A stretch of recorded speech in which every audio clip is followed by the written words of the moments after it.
ഈ പണിക്കൂലി പറഞ്ഞപ്പോൾ ഈ 0 പണിക്കൂലി എന്നൊക്കെ ഇപ്പം നമ്മൾ പരസ്യങ്ങളൊക്കെ കാണുമല്ലോ, അപ്പോൾ അതിൽ എത്രമാത്രം കള്ളത്തരുണ്ട്? അതിപ്പോൾ ഞാനതൊന്നും കണ്ടില്ല. എൻ്റെ ബിസിനസ്സിൽ എന്നറിയാം, ഒരാളെ പറ്റിച്ച പൈസ എൻ്റെ മക്കൾ കഴിക്കാൻ പാടില്ല, എനിക്ക് നിർബന്ധമാണ്. ഈ ഗൺ ഷോട്ടില്ല, ഇപ്പോൾ അതാണല്ലേ. ആ ഗൺ ഷോട്ട് വന്ന സമയത്ത് കാഞ്ഞങ്ങാട് ഫസ്റ്റിൽ തുടങ്ങിയത് ഞാനാണ്. പിന്നെ ഞാൻ ഇങ്ങനെ സംസാരിച്ചു, നമ്മൾ സൂമിൽ ക്ലാസ് എടുക്കുമ്പോൾ. അപ്പോൾ എന്നോട് പറഞ്ഞു, സതീഷ്, നീ ആ കാസർഗോഡ് കെട്ടിപ്പിടിച്ച് കിടക്കാണ്ട് നീ ഗൾഫിലേക്ക് പോകാം, നിന്നെ ഗൾഫിനാണ് ആവശ്യം. ഏറ്റവും ചലഞ്ചിങ് ആയിട്ട് തോന്നിയൊരു കാര്യം എന്താണ്? ഏറ്റവും ബുദ്ധിമുട്ട്, ഇത് ഭയങ്കര പ്രയാസമാണല്ലോ ഒന്ന് കടന്നു വരാമെന്ന് തോന്നിയ എന്തെങ്കിലും സംഭവം ഉണ്ടോ? ഇപ്പം ഒരു 258 ഞാൻ കടം കൊടുക്കും ഗോൾഡ്. ഇപ്പോൾ എനിക്ക് പൈസ തരാൻ. ഏതൊരു സക്സസ്ഫുൾ ബിസിനസ്സിൻ്റെ പുറകിലും ഒരു സ്റ്റോറി ഉണ്ടാകും.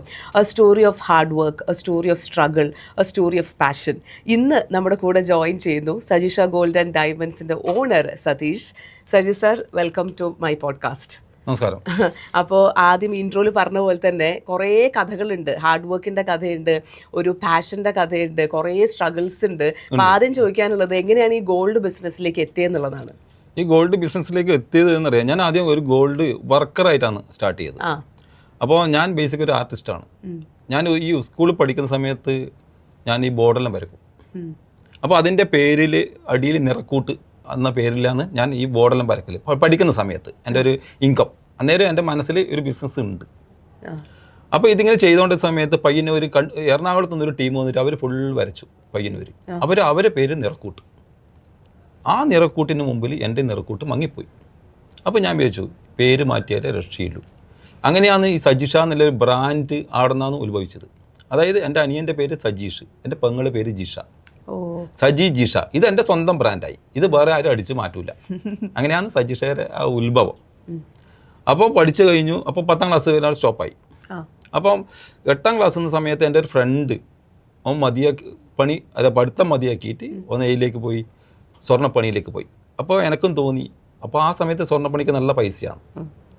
ഞാൻ അച്ഛനോട് പറഞ്ഞു, അച്ഛാ ഞാനും മതിയാക്കുന്നു, സന്തോഷ് പിന്നെ പണിക്ക് പോകുന്നുണ്ടല്ലോ. അത് നമ്മൾ ഗോൾഡിൻ്റെ ഈ എൻഗ്രേവിങ് എന്ന് പറഞ്ഞാൽ അത് ചെത്ത് പണി എന്നാണ് പറയല്, ഗോൾഡിൻ്റെ വേറെ തലം. അപ്പോൾ ആഭരണം ഉണ്ടാക്കിയിട്ട് അതിൻ്റെ മുകളിൽ ഉളി വെച്ചിട്ട് ചെത്തും, അതിനാണ് ചെത്ത് എൻഗ്രേവിങ് പറയും. ഈ ചെത്താന്ന് എനിക്കൊന്ന് ഇപ്പോഴത്തെ ചെറുപ്പക്കാരിലേക്ക് വന്ന് ചെത്ത് എന്ന് പറയുന്നില്ലേ, ആ ഒരു തിളക്കം എനിക്ക് തോന്നുന്നു അതിലേക്ക് മാറിയതായിട്ടാണ് അത്. അതെ, അപ്പൊ സ്വർണത്തിലും ചെത്തി നടക്കാന്നുള്ള. സ്വർണത്തിലും ചെത്തി നടക്കാന്ന്. അപ്പോൾ ഞാൻ ഈ വർക്കിലേക്ക്, അപ്പോൾ അച്ഛൻ പറഞ്ഞു, നീ 10 എങ്ങനെയും 10 കഴിഞ്ഞാലേ നിനക്ക് ഒരു PMR ലോണെല്ലാം കിട്ടണമെങ്കിൽ 10ാം ക്ലാസ് കഴിയണം. എങ്ങനെയല്ലോ ഞാൻ 10 കഴിഞ്ഞു. 10 കഴിഞ്ഞിട്ട് ഞാൻ എൻ്റെ വീട്ടിൻ്റെ അടുത്തുള്ള ഒരു കമലാഷേട്ടനുണ്ട്, എൻ്റെ അയൽവാസിയായിട്ട്. അപ്പോൾ ഞാൻ ഒരു ആർട്ടിസ്റ്റ് എന്നോട് പറഞ്ഞു. അപ്പോൾ അച്ഛൻ പറഞ്ഞു, ഇവനെ എവിടെയും ഒരു പണിക്ക് ആക്കണം. അപ്പോൾ കമലാഷേട്ടനാണ് എന്നെ ശിവദാസൻ എന്ന് പറഞ്ഞവരുടെ അടുത്ത് പണിക്ക് കൊണ്ടാക്കിയത്. അതെനിക്ക് മറക്കാൻ പറ്റില്ല. എൻ്റെ സ്റ്റാർട്ടിങ് കമലാഷേട്ടനാണ്. അപ്പോൾ അവിടെ നിന്ന് സ്വർണ്ണപ്പണി പഠിച്ചു, ഈ ചെത്ത് പണി പഠിച്ച സമയത്ത് ഞാൻ അതിൻ്റെ കാഞ്ഞങ്ങാട് തുടങ്ങാൻ നിന്നു. ഈ കാഞ്ഞങ്ങാട് തുടങ്ങാൻ കാരണം എന്നറിയാം, ഇപ്പോൾ പയ്യന്നൂർ റെയിൽവേ സ്റ്റേഷനിൽ എൻ്റെ വീട്. അപ്പോൾ കാഞ്ഞങ്ങാട് റെയിൽവേ സ്റ്റേഷൻ അവിടെ തുടങ്ങിക്കഴിഞ്ഞാൽ ഈ പോകുന്നതും വരുന്നതും ഒരു കറക്റ്റ് ടൈമിങ് കിട്ടും. അങ്ങനെ ഈ സ്വർണ്ണപ്പണി പഠിച്ചിട്ട് അപ്പോൾ കാഞ്ഞങ്ങാട് റൂം തുടങ്ങുന്ന സമയത്ത് ഇതിൻ്റെ ഡിപ്പോസിറ്റ് അച്ഛൻ കൊടുത്തു. അപ്പോൾ ഇതിൻ്റെ ടൂൾസ് ഇല്ല, ഗോൾഡിൻ്റെ ഈ പണിയെടുക്കേണ്ട ടൂൾസ് എല്ലാം ഞാൻ മേടിക്കണം. അതായത് അച്ചാച്ചനെ പറയുന്നു, നിൻ്റെ പൈസക്ക് മേടിക്കണം. ഞാൻ പറയാം, എൻ്റെ അടുത്ത് പൈസ ഒന്നുമില്ല അച്ചാച്ച. അപ്പോൾ നീ ഇത്ര തന്നെ പണി, ഈ 3 കൊല്ലം പണിയെടുത്ത് എന്താക്കി? ഞാൻ പറയാം, എൻ്റെ അടുത്തില്ല. അപ്പോൾ അന്നേരം ആഴ്ചക്ക് 40 രൂപയാണ് എൻ്റെ ശമ്പളം. ഈ 40 രൂപ എല്ലാ ഞായറാഴ്ച എൻ്റെ ഫ്രണ്ട്സിൻ്റെ ഒപ്പം പൊറോട്ട അടിക്കലാണ് നമ്മളെ മെയിനായിട്ടുള്ള പരിപാടി. പൊറോട്ടയും അപ്പോൾ എന്നറിയാം, നമ്മളിപ്പോൾ ആ പീടി പോകും 40 രൂപയിലില്ലു. അപ്പോൾ ആദ്യം ഒരു പൊറോട്ട മണിക്കും, അപ്പോൾ ഈ ബീഫിൻ്റെ സാധനം കിട്ടും. രണ്ടാമത് ഒരു പൊറോട്ടയും കൂടി, ആദ്യം ബീഫിൻ്റെ സാധനം കിട്ടും. മൂന്നാമത് ആദ്യം ഒരു ബീഫ്. അപ്പോൾ അയാൾ പറയും ഇനി ഇല്ല. അപ്പോൾ എല്ലാ ആഴ്ചയും ഈ തെരുവില പറയും. പക്ഷെ എന്നാലും നമ്മൾ സ്ഥിരം പോകുമ്പോൾ നമ്മൾ ചെറിയ പ്രായമല്ലേ. അപ്പോൾ അങ്ങനെയാണ്. അങ്ങനെ അച്ചാച്ചൻ പിന്നെ ഈ പണി സാധനം നീ എന്നെ മേടിക്കണം എന്ന് പറഞ്ഞു. അങ്ങനെ 3 കുറി കഴിഞ്ഞ കുറിയിൽ അച്ചാച്ചൻ ചേർത്തു. എൻ്റെ ഈ 3 കുറി ആര് അച്ചാച്ചൻ വെച്ചു. 4ാമത്തെ കുറി അച്ചാച്ചൻ വിളിച്ചു. ഈ വിളിച്ചിട്ട് ഈ പൈസ എനിക്ക് തന്നു. ഈ പൈസനെ കൊണ്ട് നീ ഇതിൻ്റെ സാധനം മേടിക്കണം, നീ നിൻ്റെ പൈസ എന്നെ കൊണ്ടുതന്നെ മേടിക്കണം, അച്ഛനോട് മേടിക്കാൻ പാടില്ല പറഞ്ഞു. അതാണ് എൻ്റെ സ്റ്റാർട്ടിങ്. അപ്പോൾ ഈ കുറിയുണ്ടല്ല, ഇനി നീ വെക്കണം. അപ്പോൾ ഒരു ഉത്തരവാദിത്തം എന്നെ ഏൽപ്പിച്ചു. അപ്പോൾ 1-ാം തീയതി കുറി. അപ്പോൾ അച്ചാച്ചൻ കുറച്ച് പ്രായമുണ്ട് ആ സമയത്ത്. അപ്പോൾ വടി കുത്തിയിട്ട് ഇങ്ങനെ വരും. ഒരു ക്ഷേത്രത്തിലെ ആചാരക്കാരനാണ്. അപ്പോൾ അതിനൊരു വടിക്ക് ഒരു പിച്ചള കെട്ടലും നല്ല ഒരു ആഡംബരമായിട്ടുള്ള ഒരു അച്ചാച്ചനാണ്. അപ്പോൾ ഈ വടി കുത്തി ഇങ്ങനെ വരുമ്പോൾ ഞാൻ ഒച്ച കേൾക്കും, ഞാൻ മുങ്ങും. അപ്പോൾ 25-ാം തീയതി വരും അച്ചാച്ചൻ, കുറിയാന്നേ 26-ാം തീയതി വരും. അപ്പോൾ ഞാൻ മനസ്സിലാച്ചു ഇത് ആകെ കിണിഞ്ഞല്ലോ ഞാൻ. അപ്പോൾ ആദ്യത്തെ മാസം തെറ്റിയിട്ട് കൊടുത്തു. ബാക്കി എല്ലാ കുറിയും ആ 25-ാം തീയതി ദിവസം അച്ചാച്ചൻ്റെ കയ്യിൽ ഏൽപ്പിച്ചു. അവിടെ നിന്ന് എൻ്റെ ഒരു ഉത്തരവാദിത്വം വന്നത്. അങ്ങനെയാണ് ഞാൻ കാഞ്ഞങ്ങാട് തുടങ്ങി. പിന്നെ കാഞ്ഞങ്ങാട് തുടങ്ങിയത് കുറേ ജ്വല്ലറിയിലേക്ക് ഈ വെഡ്ഡിങ് കല്യാണ മോതിരും കല്യാണ താലിയും ഞാനാണ് ഉണ്ടാക്കി കൊടുക്കൽ. ആ കുറേ ജ്വല്ലറിയിലേക്ക്. അപ്പോൾ ഒരു ദിവസം ഞാനും എൻ്റെ അനിയനും എൻ്റെ ഒപ്പം വന്നു കേട്ടോ. എൻ്റെ അനിയനും ഓനും 10ാം ക്ലാസ് കഴിഞ്ഞിട്ട് ഓൻ പറഞ്ഞു കേട്ടോ ഞാൻ പഠിക്കുന്നില്ല. അപ്പോൾ അവനോട് ഞാൻ പറഞ്ഞു നീ കാഞ്ഞങ്ങാട് ഉച്ച വരെ ഒരു കോളേജിൽ ഉച്ചയ്ക്ക് ശേഷം പണി അല്ല ഉച്ചയ്ക്ക് ശേഷം അങ്ങനെ ചെയ്യാം. അവൻ പറഞ്ഞു ഞാൻ ഇല്ലേ ഇല്ലാന്ന്. അങ്ങനെ അനിയനും ഞാനും കൂടി തുടങ്ങി. അപ്പോൾ ഈ കല്യാണ മോതിരം ഉണ്ടാക്കല മെയിനായിട്ടില്ല എല്ലാ ജ്വല്ലറിയിലേക്കും. അപ്പോൾ അവരെന്താ പറയുക പിന്നെ ഞാൻ എങ്ങനെയെല്ലാം ഇതിനെ അപ്ഡേഷൻ ചെയ്യാൻ പറ്റും എന്തെല്ലാം മിഷീൻ്റെ സഹായം ഇതെല്ലാം ഞാൻ അപ്പം ചെയ്തുകൊണ്ടുണ്ടായിരുന്നു. പുതിയ മെഷീൻ ഇറക്കും. അപ്പോൾ ചിലപ്പോൾ ഒരു മോതിരത്ത് ബാലകൃഷ്ണൻ എഴുതണം. ഇത് ഒരു ഉളി വെച്ചിട്ട് കൊത്തി എടുത്തിട്ട് എഴുതേണ്ടിയാണ്. അപ്പോൾ 14 അക്ഷരം ഏത് ഈ മോതിരത്ത് ഉൾക്കൊള്ളിക്കണം നമ്മൾ. അത് എല്ലാവരും കൊണ്ട് ചെയ്യാൻ പറ്റുന്നില്ല. ശരിയാ. അപ്പോൾ ഇങ്ങനെ ചെയ്തു. അപ്പോൾ ഒരു ദിവസം 58 മോതിരം വരെ നമ്മൾ ആക്കിയിട്ടുണ്ട്. അപ്പോൾ പൈസ മണിക്കാൻ പോകാൻ സമയം ഉണ്ടാവില്ല. ഇപ്പോൾ പയ്യന്നൂർ മലബാർ ഗോൾഡ് വന്ന സമയത്ത് Payyanur Malabar gold, Kanhangad Malabar gold, Kasaragod Malabar gold, Mangalapuram ഈ 4 മലബാർ ഗോൾഡിലേക്കും കല്യാണ മോതിരം താലി ഞാനാണ് സപ്ലൈ ചെയ്ത്. അപ്പോൾ ഇവർ പറയും സതീഷ് എനിക്ക് പൈസ വേണ്ടേ.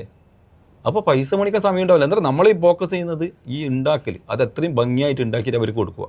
അപ്പോൾ കാഞ്ഞങ്ങാട് നിന്ന് പയ്യന്നൂരേക്ക് ഇത് കൊണ്ടുകൊടുക്കാൻ സമയം ഉണ്ടാവില്ല. അപ്പോൾ ഇത് പാക്കറ്റ് ആക്കിയിട്ട് ബസ്സിന് കൊടുക്കും നമ്മൾ. റിസ്ക് ആണ്. അപ്പോൾ ബസ്സിന് അവരോട് പറയും ഇത് മൊബൈലിൻ്റെ പാർട്സ് ആണ്. ഇവർ കറക്റ്റായിട്ട് മേടിക്കും. അപ്പോൾ അങ്ങനെ ഈ ബിസിനസ് ഇങ്ങനെയാണ് തുടങ്ങി. അപ്പോൾ ഈ പണി എടുത്തുകൊണ്ട് നിൽക്കുമ്പോൾ പിന്നെ എൻ്റെ ചിന്ത വന്നു ഈ പണി എപ്പോൾ നമുക്ക് എടുക്കാൻ പറ്റില്ല. കണ്ണിൻ്റെ എല്ലാം കാഴ്ച കുറയുന്ന സമയത്ത് ഇത് ബാധിക്കും. ഈ ഇങ്ങനെ പേര് വളരെ ഡീറ്റെയിൽ ആയിട്ട് എഴുതാൻ പറ്റൂല. അപ്പോൾ ബിസിനസ്സിലേക്ക് ഒന്ന് മാറണം. അങ്ങനെയാണ് ഈ ബിസിനസ്സിലേക്ക് മെല്ലൻ എടുക്കുന്നത്. ബിസിനസ്സിലേക്ക് ഇറങ്ങുന്നത് അറിയാം ഈ കാഞ്ഞങ്ങാട് ജോസ്കോ ജ്വല്ലറി ഉണ്ട്. അപ്പോൾ ഇവിടത്തേക്ക് ഈ മോതിരം ഉണ്ടാക്കി കൊടുക്കുന്നത് ഞാനാണ്.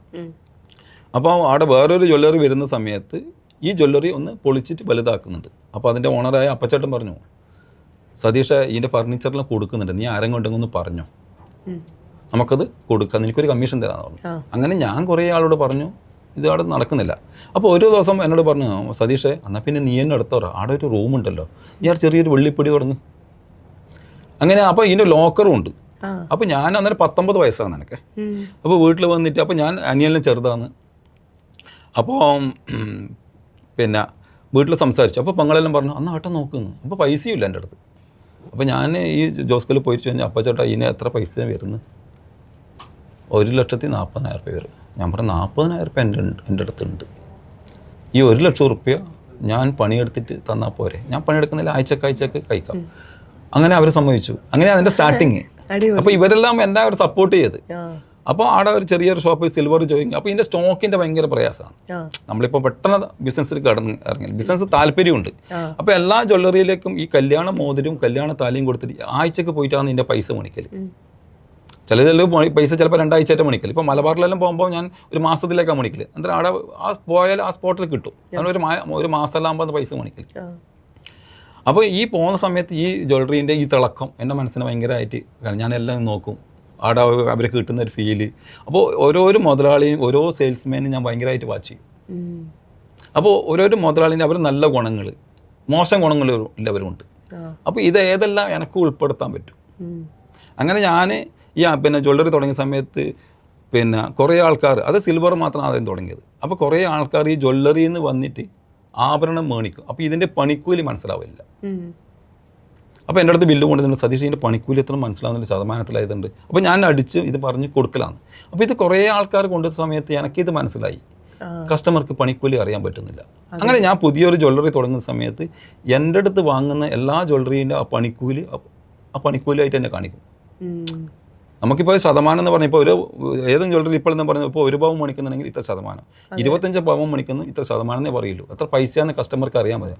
പക്ഷേ പൈസ കൊടുത്തവർ വീട്ടിൽ പോയി കണക്കൂട്ടുമ്പോൾ അവർക്കൊന്നും പിടുത്തം കിട്ടില്ല. അപ്പം ഇതാണ് ഇപ്പം ഈ ജ്വല്ലറിയിൽ കുറേ പറ്റിക്കൽപ്പെടുന്ന സംഭവമുണ്ട്. ഈ പണിക്കൂലി പറഞ്ഞപ്പോൾ ഈ 0 പണിക്കൂലി എന്നൊക്കെ ഇപ്പം നമ്മൾ പരസ്യങ്ങളൊക്കെ കാണുമല്ലോ. അപ്പോൾ അതിൽ എത്രമാത്രം കള്ളത്തരുണ്ട്? ഈ 0 ഒരിക്കലും കൊടുക്കാൻ പറ്റില്ല. ചീറ്റിംഗ് ആണ്. പറ്റിക്കൽ എന്ന് പറഞ്ഞാൽ ഭയങ്കര ഉടായിപ്പോൾ അത്. എന്തുകൊണ്ടെന്നറിയാം, ഒരു ആഭരണം ഉണ്ടാക്കുന്നതിൽ ഒരു സ്വർണ്ണ പണിക്കാരൻ കുറേ പ്രോസസ്സ് ഉണ്ട്. എന്തിന് അതിലെല്ലാം പോട്ട് പണിയെടുക്കണ്ട. ഇവർ 0% ലാസ്റ്റിൽ അത് ഹോൾമാർക്ക് ചെയ്യണം. HOD ഹോൾമാർക്ക് ഇപ്പോൾ നിർബന്ധമാണ്. അതില്ലാത്ത ആഭരണം കൊടുക്കാൻ പാടില്ല. അത് കേന്ദ്ര ഗവൺമെൻറ് പ്രത്യേകിച്ച് ഇല്ലതാണ്. ഈ ആഭരണത്തിന് ഹോൾമാർക്ക് അടിക്കണമെങ്കിൽ 45 ഉറുപ്പ്യ കൊടുക്കണം. ഹോൾമാർക്ക് സീല് വെക്കണമെങ്കിൽ ആ ഹോൾമാർക്ക് ചെയ്യാൻ പോകണ്ടേ ബസ് ഫെയർ അല്ലെങ്കിൽ തൊട്ട് അങ്ങോട്ടും ഇങ്ങോട്ട് പോകേണ്ട ചിലവ് വരെ. പിന്നെ എങ്ങനെ നമുക്ക് ഇത് കൊടുക്കാൻ പറ്റുന്നത്? 0% ഒരിക്കലും കൊടുക്കാൻ പറ്റില്ല. അങ്ങനെ കൊടുക്കുന്നത് അതിൽ ഒന്ന് സ്റ്റോൺ ഉണ്ടാവും, അല്ലെങ്കിൽ ഇനാമൽ ഉണ്ടാവും അതിൽ. അപ്പം പണിക്കൂലിയില്ല, സ്റ്റോണിന് ചാർജ് ഉണ്ട്. ഈ പണിക്കൂലിയായ പൈസ ഏതിന് കൂടും? സ്റ്റോണിന് കൂട്ടും. മനസ്സിലായില്ലേ? അപ്പോൾ കസ്റ്റമർ എന്നാ പറയല്, അവിടെ നിന്ന് ഞാൻ മേടിച്ചിട്ടുണ്ട്, പണിക്കൂലി എടുത്തിട്ടാ, നിങ്ങളുടെ അടുത്ത് എന്താ പണിക്കൂലി? ഇതാണ് ഇതിൻ്റെ അവസ്ഥ. അങ്ങനെ ചെയ്യാം. രണ്ടാമത്തെന്നറിയാം, നമ്മൾ എക്സ്ചേഞ്ച് ചെയ്യുന്ന ഗോൾഡില്ലേ, എക്സ്ചേഞ്ച് ചെയ്യുന്ന ഗോൾഡിൽ എത്രയാണോ പണിക്കൂലി അതിന് കണക്കായ സ്വർണം പടയിൽ നിന്ന് കുറക്കും, പണിക്കൂലിയില്ല. പക്ഷെ ഇതെല്ലാം നഷ്ടമായിരിക്കും കസ്റ്റമർക്ക്. പിന്നെ കൊടുക്കുന്നത് ഈ പഴയ സ്വർണം, എക്സ്ചേഞ്ച് വന്ന സ്വർണം ഉണ്ടാവും, ഈ പഴയ സ്വർണം പോളിഷ് ആക്കിയിട്ട് പണിക്കൂലി ഇല്ലാണ്ട് കൊടുക്കും. ഇങ്ങനെ കൊടുക്കാൻ പറ്റുള്ളൂ. അത് അങ്ങനെയാണ് ഈ പണിക്കൂലി 0% കൊടുക്കുന്നത്. പിന്നെ സ്കീമുകളുണ്ട്, അത് ജനുവനാണ്. എല്ലാ ജ്വല്ലറിയിലും സ്കീമിൽ, അതായത് 11 മാസം തുടർച്ചയായിട്ട് ഒരു എമൗണ്ട് വെച്ച് പണിക്കൂലി ഇല്ലാണ്ട് കൊടുക്കും. നമ്മൾ ബാങ്കിൽ ഇട്ട് കഴിഞ്ഞാൽ ഒരു ഇൻട്രസ്റ്റ് കിട്ടുന്നുണ്ടല്ലോ. അപ്പോൾ ആ മാസം എടുത്ത് അതിന് ഗോൾഡ് മാറ്റി വെക്കുന്ന സ്കീമുണ്ട്. ചില ജ്വല്ലറി എമൗണ്ടിലേക്ക് ഉണ്ട്. അത് നമ്മളെല്ലാ മാസവും കുറച്ച് പൈസ അടച്ചാകുമ്പോൾ നമ്മളൊരു ഗോൾഡ് പർച്ചേസ് നമ്മൾ ചെയ്യുമ്പോൾ അപ്പോൾ നമ്മളെ കൈമേൽ കുറച്ച് ഗോൾഡ് ആയില്ലേ. അപ്പോൾ എൻ്റെ അഭിപ്രായത്തിൽ നമ്മളെല്ലാ മാസവും നമ്മളെ സമ്പാദ്യത്തിൻ്റെ ഒരു 30% ഗോൾഡിലേക്ക് മാറ്റി വെച്ച് കഴിഞ്ഞാൽ നമ്മളെ ജീവിതം രക്ഷപ്പെട്ടു. ഗോൾഡിൻ്റെ ക്വാണ്ടിറ്റി കൂടുന്ന സമയത്ത് നമ്മളെ സഹായിക്കാൻ കൂടുതൽ ആൾക്കാരുണ്ടാവും. നമുക്കെന്തെങ്കിലും അപകടം പറ്റിക്കഴിഞ്ഞാൽ നമ്മൾ ആദ്യം സഹായിക്കുന്നത് നമ്മളെ കൈമേലൊരു ഗോൾഡാണ്. അത് കഴിഞ്ഞിട്ടേ നമ്മൾ ബന്ധുക്കൾ വരുന്നില്ലൂ. ഇപ്പം എൻ്റെ ഒരു ഫ്രണ്ട് ഉണ്ട്. അപ്പോൾ ഞാൻ നിർബന്ധിച്ചിട്ട് ആ കുട്ടിക്ക് ഒരു വയസ്സായ സമയത്ത് 1 പവൻ മേടിച്ചു കൊടുത്തു. അങ്ങനെ 20 കൊല്ലം 20 പവനായി. പക്ഷെ ആരും ചിന്തിക്കുന്നില്ല, പ്രത്യേകിച്ച് ഞാൻ വേറെ ചിന്തിച്ചിട്ടില്ല. ഞാനും അവനെ നിർബന്ധിച്ചു. പക്ഷെ 20 പവനായി. 20 കൊല്ലം മുമ്പേ പിന്നെ 5220 രൂപയാണ് 1 പവൻ്റെ പൈസ. എന്നാൽ ആ കുട്ടീൻ്റെ കല്യാണത്തിന് ഒന്നും ടെൻഷൻ അടിക്കണ്ടല്ലോ. അപ്പം എൻ്റെ അഭിപ്രായത്തിൽ എല്ലാവരും കുറച്ച് ഗോൾഡ് മേടിച്ച് വെച്ച് കഴിഞ്ഞാൽ അതിന് വളരെ അവരെ ജീവിതം മെച്ചപ്പെട്ടു. അതെ. ഇപ്പൊ ഈ ചെത്തുന്ന കാര്യം പറഞ്ഞല്ലോ, അപ്പൊ ആദ്യമായിട്ട് ഈ സ്വർണത്തിൽ എൻഗ്രേവ് ചെയ്ത ഒരു സംഭവം എന്തായിരുന്നു? ഞാൻ ആദ്യമായിട്ട് എന്താ പറയുക, നമ്മളിപ്പം ആദ്യമായിട്ട് പഠിക്കാൻ പോകുന്ന സമയത്ത് ഈ സ്കൂൾ പൂട്ടിയ സമയത്ത് കുറേ കുട്ടികൾ എന്നെ കണക്കന്നെ ഈ സ്വർണ്ണ പണി പഠിക്കാൻ പോകും. ഞാൻ സ്വർണ്ണപ്പണീൻ്റെ ഈ ചെത്തുന്നതിലൊക്കെ പോയത്. അപ്പോൾ ഇവർ ഈ വെള്ളീൻ്റെ മോതിരാക്കി കൊണ്ടുവരും.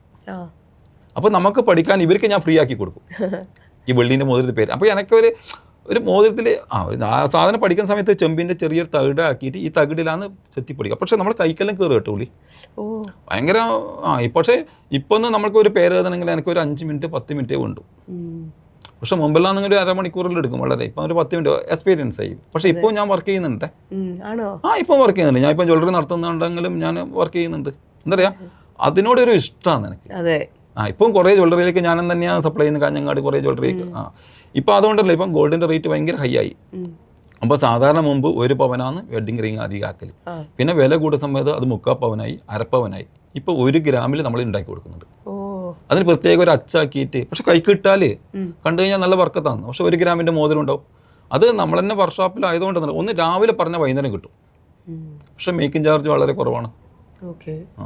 ഇപ്പോൾ ഞാൻ സജീഷ ഗോൾഡൻ ഡയമണ്ട്സിന് ഇൻസ്റ്റാഗ്രാം പേജ് നോക്കുമ്പം ഏറ്റവും കൂടുതൽ കാണുന്നത് കാത് കുത്തുന്ന വീഡിയോസാണ്. അപ്പോൾ ഈ കാത് കുത്തൽ എപ്പോൾ മുതൽ തുടങ്ങി? അല്ല, കാത് കുത്തുന്നുണ്ട്. ഈ നമ്മളെ ഈ ഗൺ ഷോട്ടില്ലേ, ഗൺ ഷോട്ട് ഇപ്പോൾ അതാണല്ലേ. ആ ഗൺ ഷോട്ട് വന്ന സമയത്ത് കാഞ്ഞങ്ങാട് ഫസ്റ്റിൽ തുടങ്ങിയത് ഞാനാണ്. അപ്പോൾ ഏതും ഉണ്ടെങ്കിൽ ഈ ഫസ്റ്റിൽ ഇതിനൊക്കെ നമ്മൾ ഗോൾഡിൻ്റെ കുറേ ഈ ഡ്രം പോളിഷ് ഉണ്ട്, അവരുണ്ടാക്കുന്ന പോളിഷ്, അങ്ങനെ കുറേ മെഷീനിൽ ഞാൻ ഇറക്കിയതാണ്. ഇപ്പോൾ കാഞ്ഞങ്ങാട് നമ്മൾ ലേസറിൽ പേര് ചെയ്യുന്നത്. ഇപ്പം നിങ്ങളെ മുഖം വെച്ചിട്ട് വേണമെങ്കിൽ ലോക്കറ്റ് ആക്കാം. അപ്പോൾ അതിൻ്റെ മെഷീൻ ഇപ്പം 1 മാസത്തിനുള്ളിൽ എൻ്റെ അടുത്തേക്ക് എത്തും. അപ്പം പുതിയത് നമ്മൾ ഇപ്പം പല എക്സിബിഷന് ഞാൻ പോയിട്ടുണ്ട്. ഇപ്പം ബോംബെയിലായാലും എവിടെയെല്ലാം പോകുമ്പോൾ പുതിയ കാര്യങ്ങൾ നമുക്ക് പരിചയപ്പെടാം. പുതിയ കാര്യങ്ങൾ നമ്മുടെ മനസ്സൊന്നും കൂടി വിശാലാവും. അതെ. അപ്പൊ കാതുകുത്തലിനെ പറ്റി പറഞ്ഞപ്പോഴാണ് ഞാൻ കാതു കുത്തിയിട്ടുണ്ട്. ഈ സെക്കൻഡ് സ്റ്റഡ് ഒക്കെ ഇടുന്ന സമയത്ത് ഈ പറഞ്ഞ പോലെ ഗൺ ഷോട്ട് ആണല്ലോ. അപ്പൊ നമ്മൾക്കൊരു സ്കെച്ച് പെന്ന് തരും, ഒരു കണ്ണാടി തന്നിട്ട് നമുക്ക് വേണ്ട എവിടെയാന്നുള്ളത് മാർക്ക് ചെയ്യാം. അപ്പൊ നമുക്ക് തോന്നിയൊരു സ്ഥലത്ത് നമുക്ക് ഭംഗിയുണ്ടെന്ന് തോന്നുന്നൊരു ഭാഗത്ത് നമ്മൾ മാർക്ക് ചെയ്യുന്നു, അവർ ഗൺ ഷോട്ട് ചെയ്യുന്നു. എനിക്ക് 2 കാതും പഴുത്തിട്ട് രണ്ടാമതും പിന്നെ ആ പഴുപ്പ് മാറിയിട്ടാണ് പിന്നെ ഒന്നും കൂടി കുത്തേണ്ടി വന്നിട്ടുണ്ട്. അപ്പൊ എന്തുകൊണ്ടാണ് ഇങ്ങനെ കാതും നമ്മുടെ മൂക്ക് കുത്തുമ്പോൾ പഴുക്കുന്നത്? ആ പഴുക്കുന്ന കാരണം ഒന്നെന്ന് പറയാ, ഒന്ന് കുത്തുന്ന അവരെന്നെ മാർക്ക് ചെയ്യണം. അതായത് അവർ എക്സ്പീരിയൻസ് ആണ് അവിടെ യൂസ് ചെയ്യുന്നത്. ഒന്ന് നമ്മൾ ഈ കാത് കുത്തുന്ന സമയത്ത് ഈ കാതൊന്ന് വലിച്ചു പിടിക്കണം. അപ്പോൾ നമ്മളെ നരവെല്ലാം പോയതിൽ ശരിക്കും കാണാൻ പറ്റും. ഈ വലിച്ചു പിടിച്ചിട്ട് വേണം ഇത് മാർക്ക് ചെയ്യാൻ പറ്റും. അതാണെങ്കിൽ കുത്തുമ്പോൾ നമ്മൾ വലിച്ചു പിടിച്ച് വളരെ ശ്രദ്ധിച്ച് ചെയ്യേണ്ട ഒരു കാര്യങ്ങളാണ്. ഇപ്പോൾ കാഞ്ഞങ്ങാട് ഞാൻ പറഞ്ഞില്ലേ, ഒരു ദിവസം 30 പേരെ കാത് കുത്തുന്നുണ്ട് ഞാൻ. ഇപ്പോൾ മൂക്ക് കുത്തുമ്പോൾ എന്താ അറിയാത്ത കുറേ ആൾക്കാർ ഈ മൂക്കിൻ്റെ കുഴിയിൽ കുത്തും. ഒരിക്കലും മൂക്കിൻ്റെ കുഴിയിൽ കുത്താൻ പാടില്ല. എന്താ പറയുക, നമ്മൾ കുത്തിക്കഴിഞ്ഞാൽ ഈ മൂക്കുത്തിൻ്റെ വലുപ്പം വരുമല്ലോ, അപ്പോൾ ഇതിൻ്റെ മുകളിലേക്കായിട്ട് വരും. ബോറ നമ്മളെന്തിനാ കുത്തുന്നത്? ഇത് ഭംഗി കൂട്ടാൻ പറ്റാതെ. അതെ. അപ്പോൾ കുറച്ച് ഇപ്പുറത്തേക്ക് കുത്തിക്കഴിഞ്ഞാൽ അത് കമ്മൽ കുത്തിക്കഴിഞ്ഞാൽ കറക്റ്റ് ആവും ചെയ്യും. പിന്നെ എന്താ ഈ മൂക്കിൻ്റെ പാലും ഇല്ലേ, ഈ കുഴിയിൽ കുത്തിയാൽ ഈ മൂക്കിൻ്റെ പാലം അതിന് ഇതായിട്ട് വരില്ല. അപ്പോൾ ഇതിൻ്റെ കമ്മലിൻ്റെ കാലില്ലേ അത് കുറച്ച് റോങ് ആയിട്ട് വരും. അപ്പോൾ ഭയങ്കര പെയിൻ ആയിരിക്കും, നമുക്ക് ഇടാനും പറ്റൂല. ഓ, ഞാൻ മൂക്ക് കുത്തിയത് കറക്റ്റ് ആണോ? ആ കറക്റ്റാണ്. ആണല്ലേ?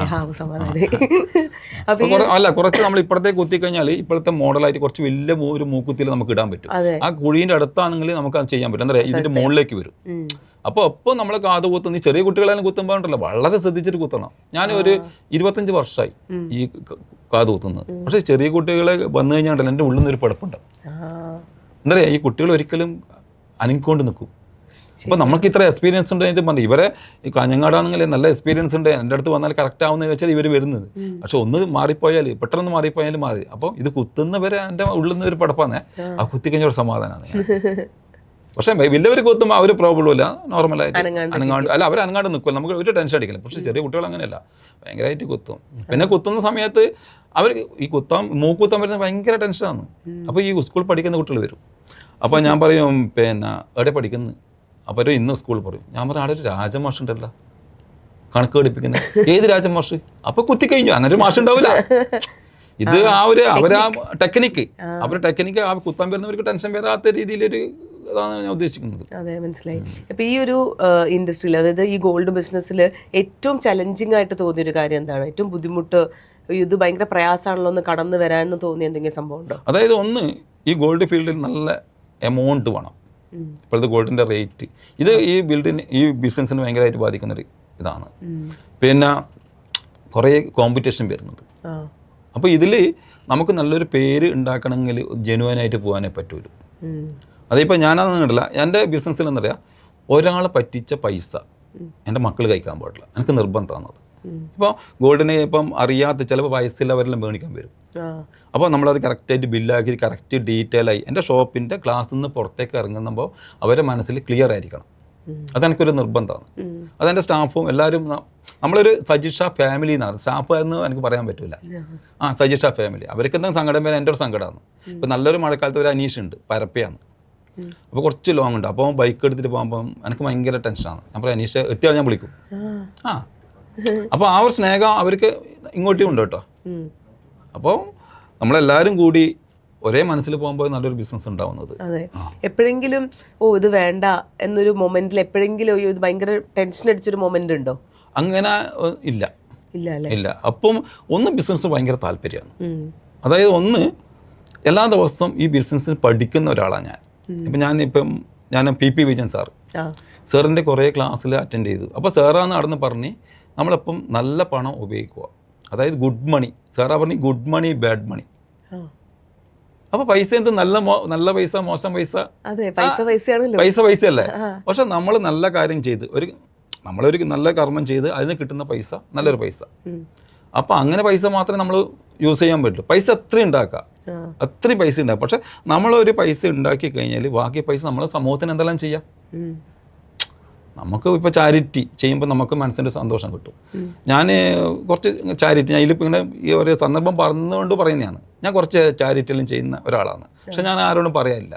പക്ഷേ ഈ ചാരിറ്റി നമ്മളെ മറ്റേ സുധിയേട്ടൻ, കൊല്ലം സുധിയേട്ടൻ, മറ്റേ ഐഡിയാസ്.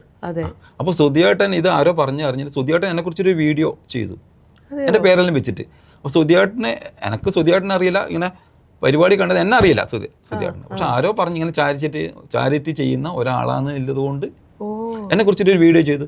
ഇത് ഏതോ വാട്സപ്പ് ഗ്രൂപ്പിൽ വന്ന അവർ എനിക്ക് അയക്കുമ്പോൾ ഞാൻ അറിയുന്നത്. അപ്പോൾ അതും പബ്ലിക്കലി എന്നെക്കുറിച്ചിട്ടുള്ള നല്ലൊരു ധാരണ വന്നു. നമ്മളപ്പം നല്ല ചിന്ത, ആരും പറ്റിക്കാൻ പാടില്ല. നമുക്ക് ഞാൻ പറയല്ലേ, ഈ ജ്വല്ലറി ഫീൽഡ് പറ്റിക്കാൻ ഭയങ്കര സാധ്യതയില്ല കൂടുതലാണ്. ചില അവരെല്ലാം പറഞ്ഞു ഞാൻ ചാമ്പിയിട്ടുണ്ടെന്ന്. അതായത് അവർ പറ്റിച്ചിട്ടുണ്ടെന്ന് അങ്ങനെ ഞാൻ കേട്ടിട്ടുണ്ട്. അപ്പോൾ എനിക്ക് ഭയങ്കര വിഷമമാണ്. അതെ, നമ്മൾ അപ്പം നല്ല വൃത്തിയിൽ കച്ചവടം ചെയ്താൽ ലാഭം കുറവായിരിക്കും, പക്ഷെ നമ്മൾ ആ കയറിയ സ്റ്റെപ്പ് ഒരിക്കലും നമുക്ക് താഴേക്ക് വരേണ്ടി വരും. അതെ, ഇപ്പൊ എപ്പോഴും പഠിക്കാനൊരു ഇൻട്രസ്റ്റ് ഉള്ള ആളാന്ന് പറഞ്ഞല്ലോ. ഇപ്പൊ ഈ തുടക്കകാലത്തൊക്കെ ഇങ്ങനെ ഒരു ബിസിനസ് തുടങ്ങാന്നൊക്കെ പറയുമ്പോൾ അന്ന് കുറെ പുസ്തകങ്ങൾ വായിച്ചിരുന്നോ, എങ്ങനെയായിരുന്നു? അല്ല, പുസ്തകങ്ങൾ എന്നറിയാം, ഞാൻ പറഞ്ഞേ എൻ്റെ വീട് പയ്യന്നൂരാണ്, റെയിൽവേ സ്റ്റേഷൻ്റെ അടുത്താണ്. ഞാൻ കാഞ്ഞങ്ങാടേക്ക് പോകുന്നു, കാഞ്ഞങ്ങാട് നിന്ന് പയ്യന്നൂരേക്ക് വരുന്നു. അപ്പോൾ ആദ്യ കാലത്തെല്ലാം ഈ ഒറ്റ സിംഗിൾ ലൈനേലും റെയില്. അപ്പോൾ ഞാൻ രാവിലെ 6:15 ഞാൻ പോകും.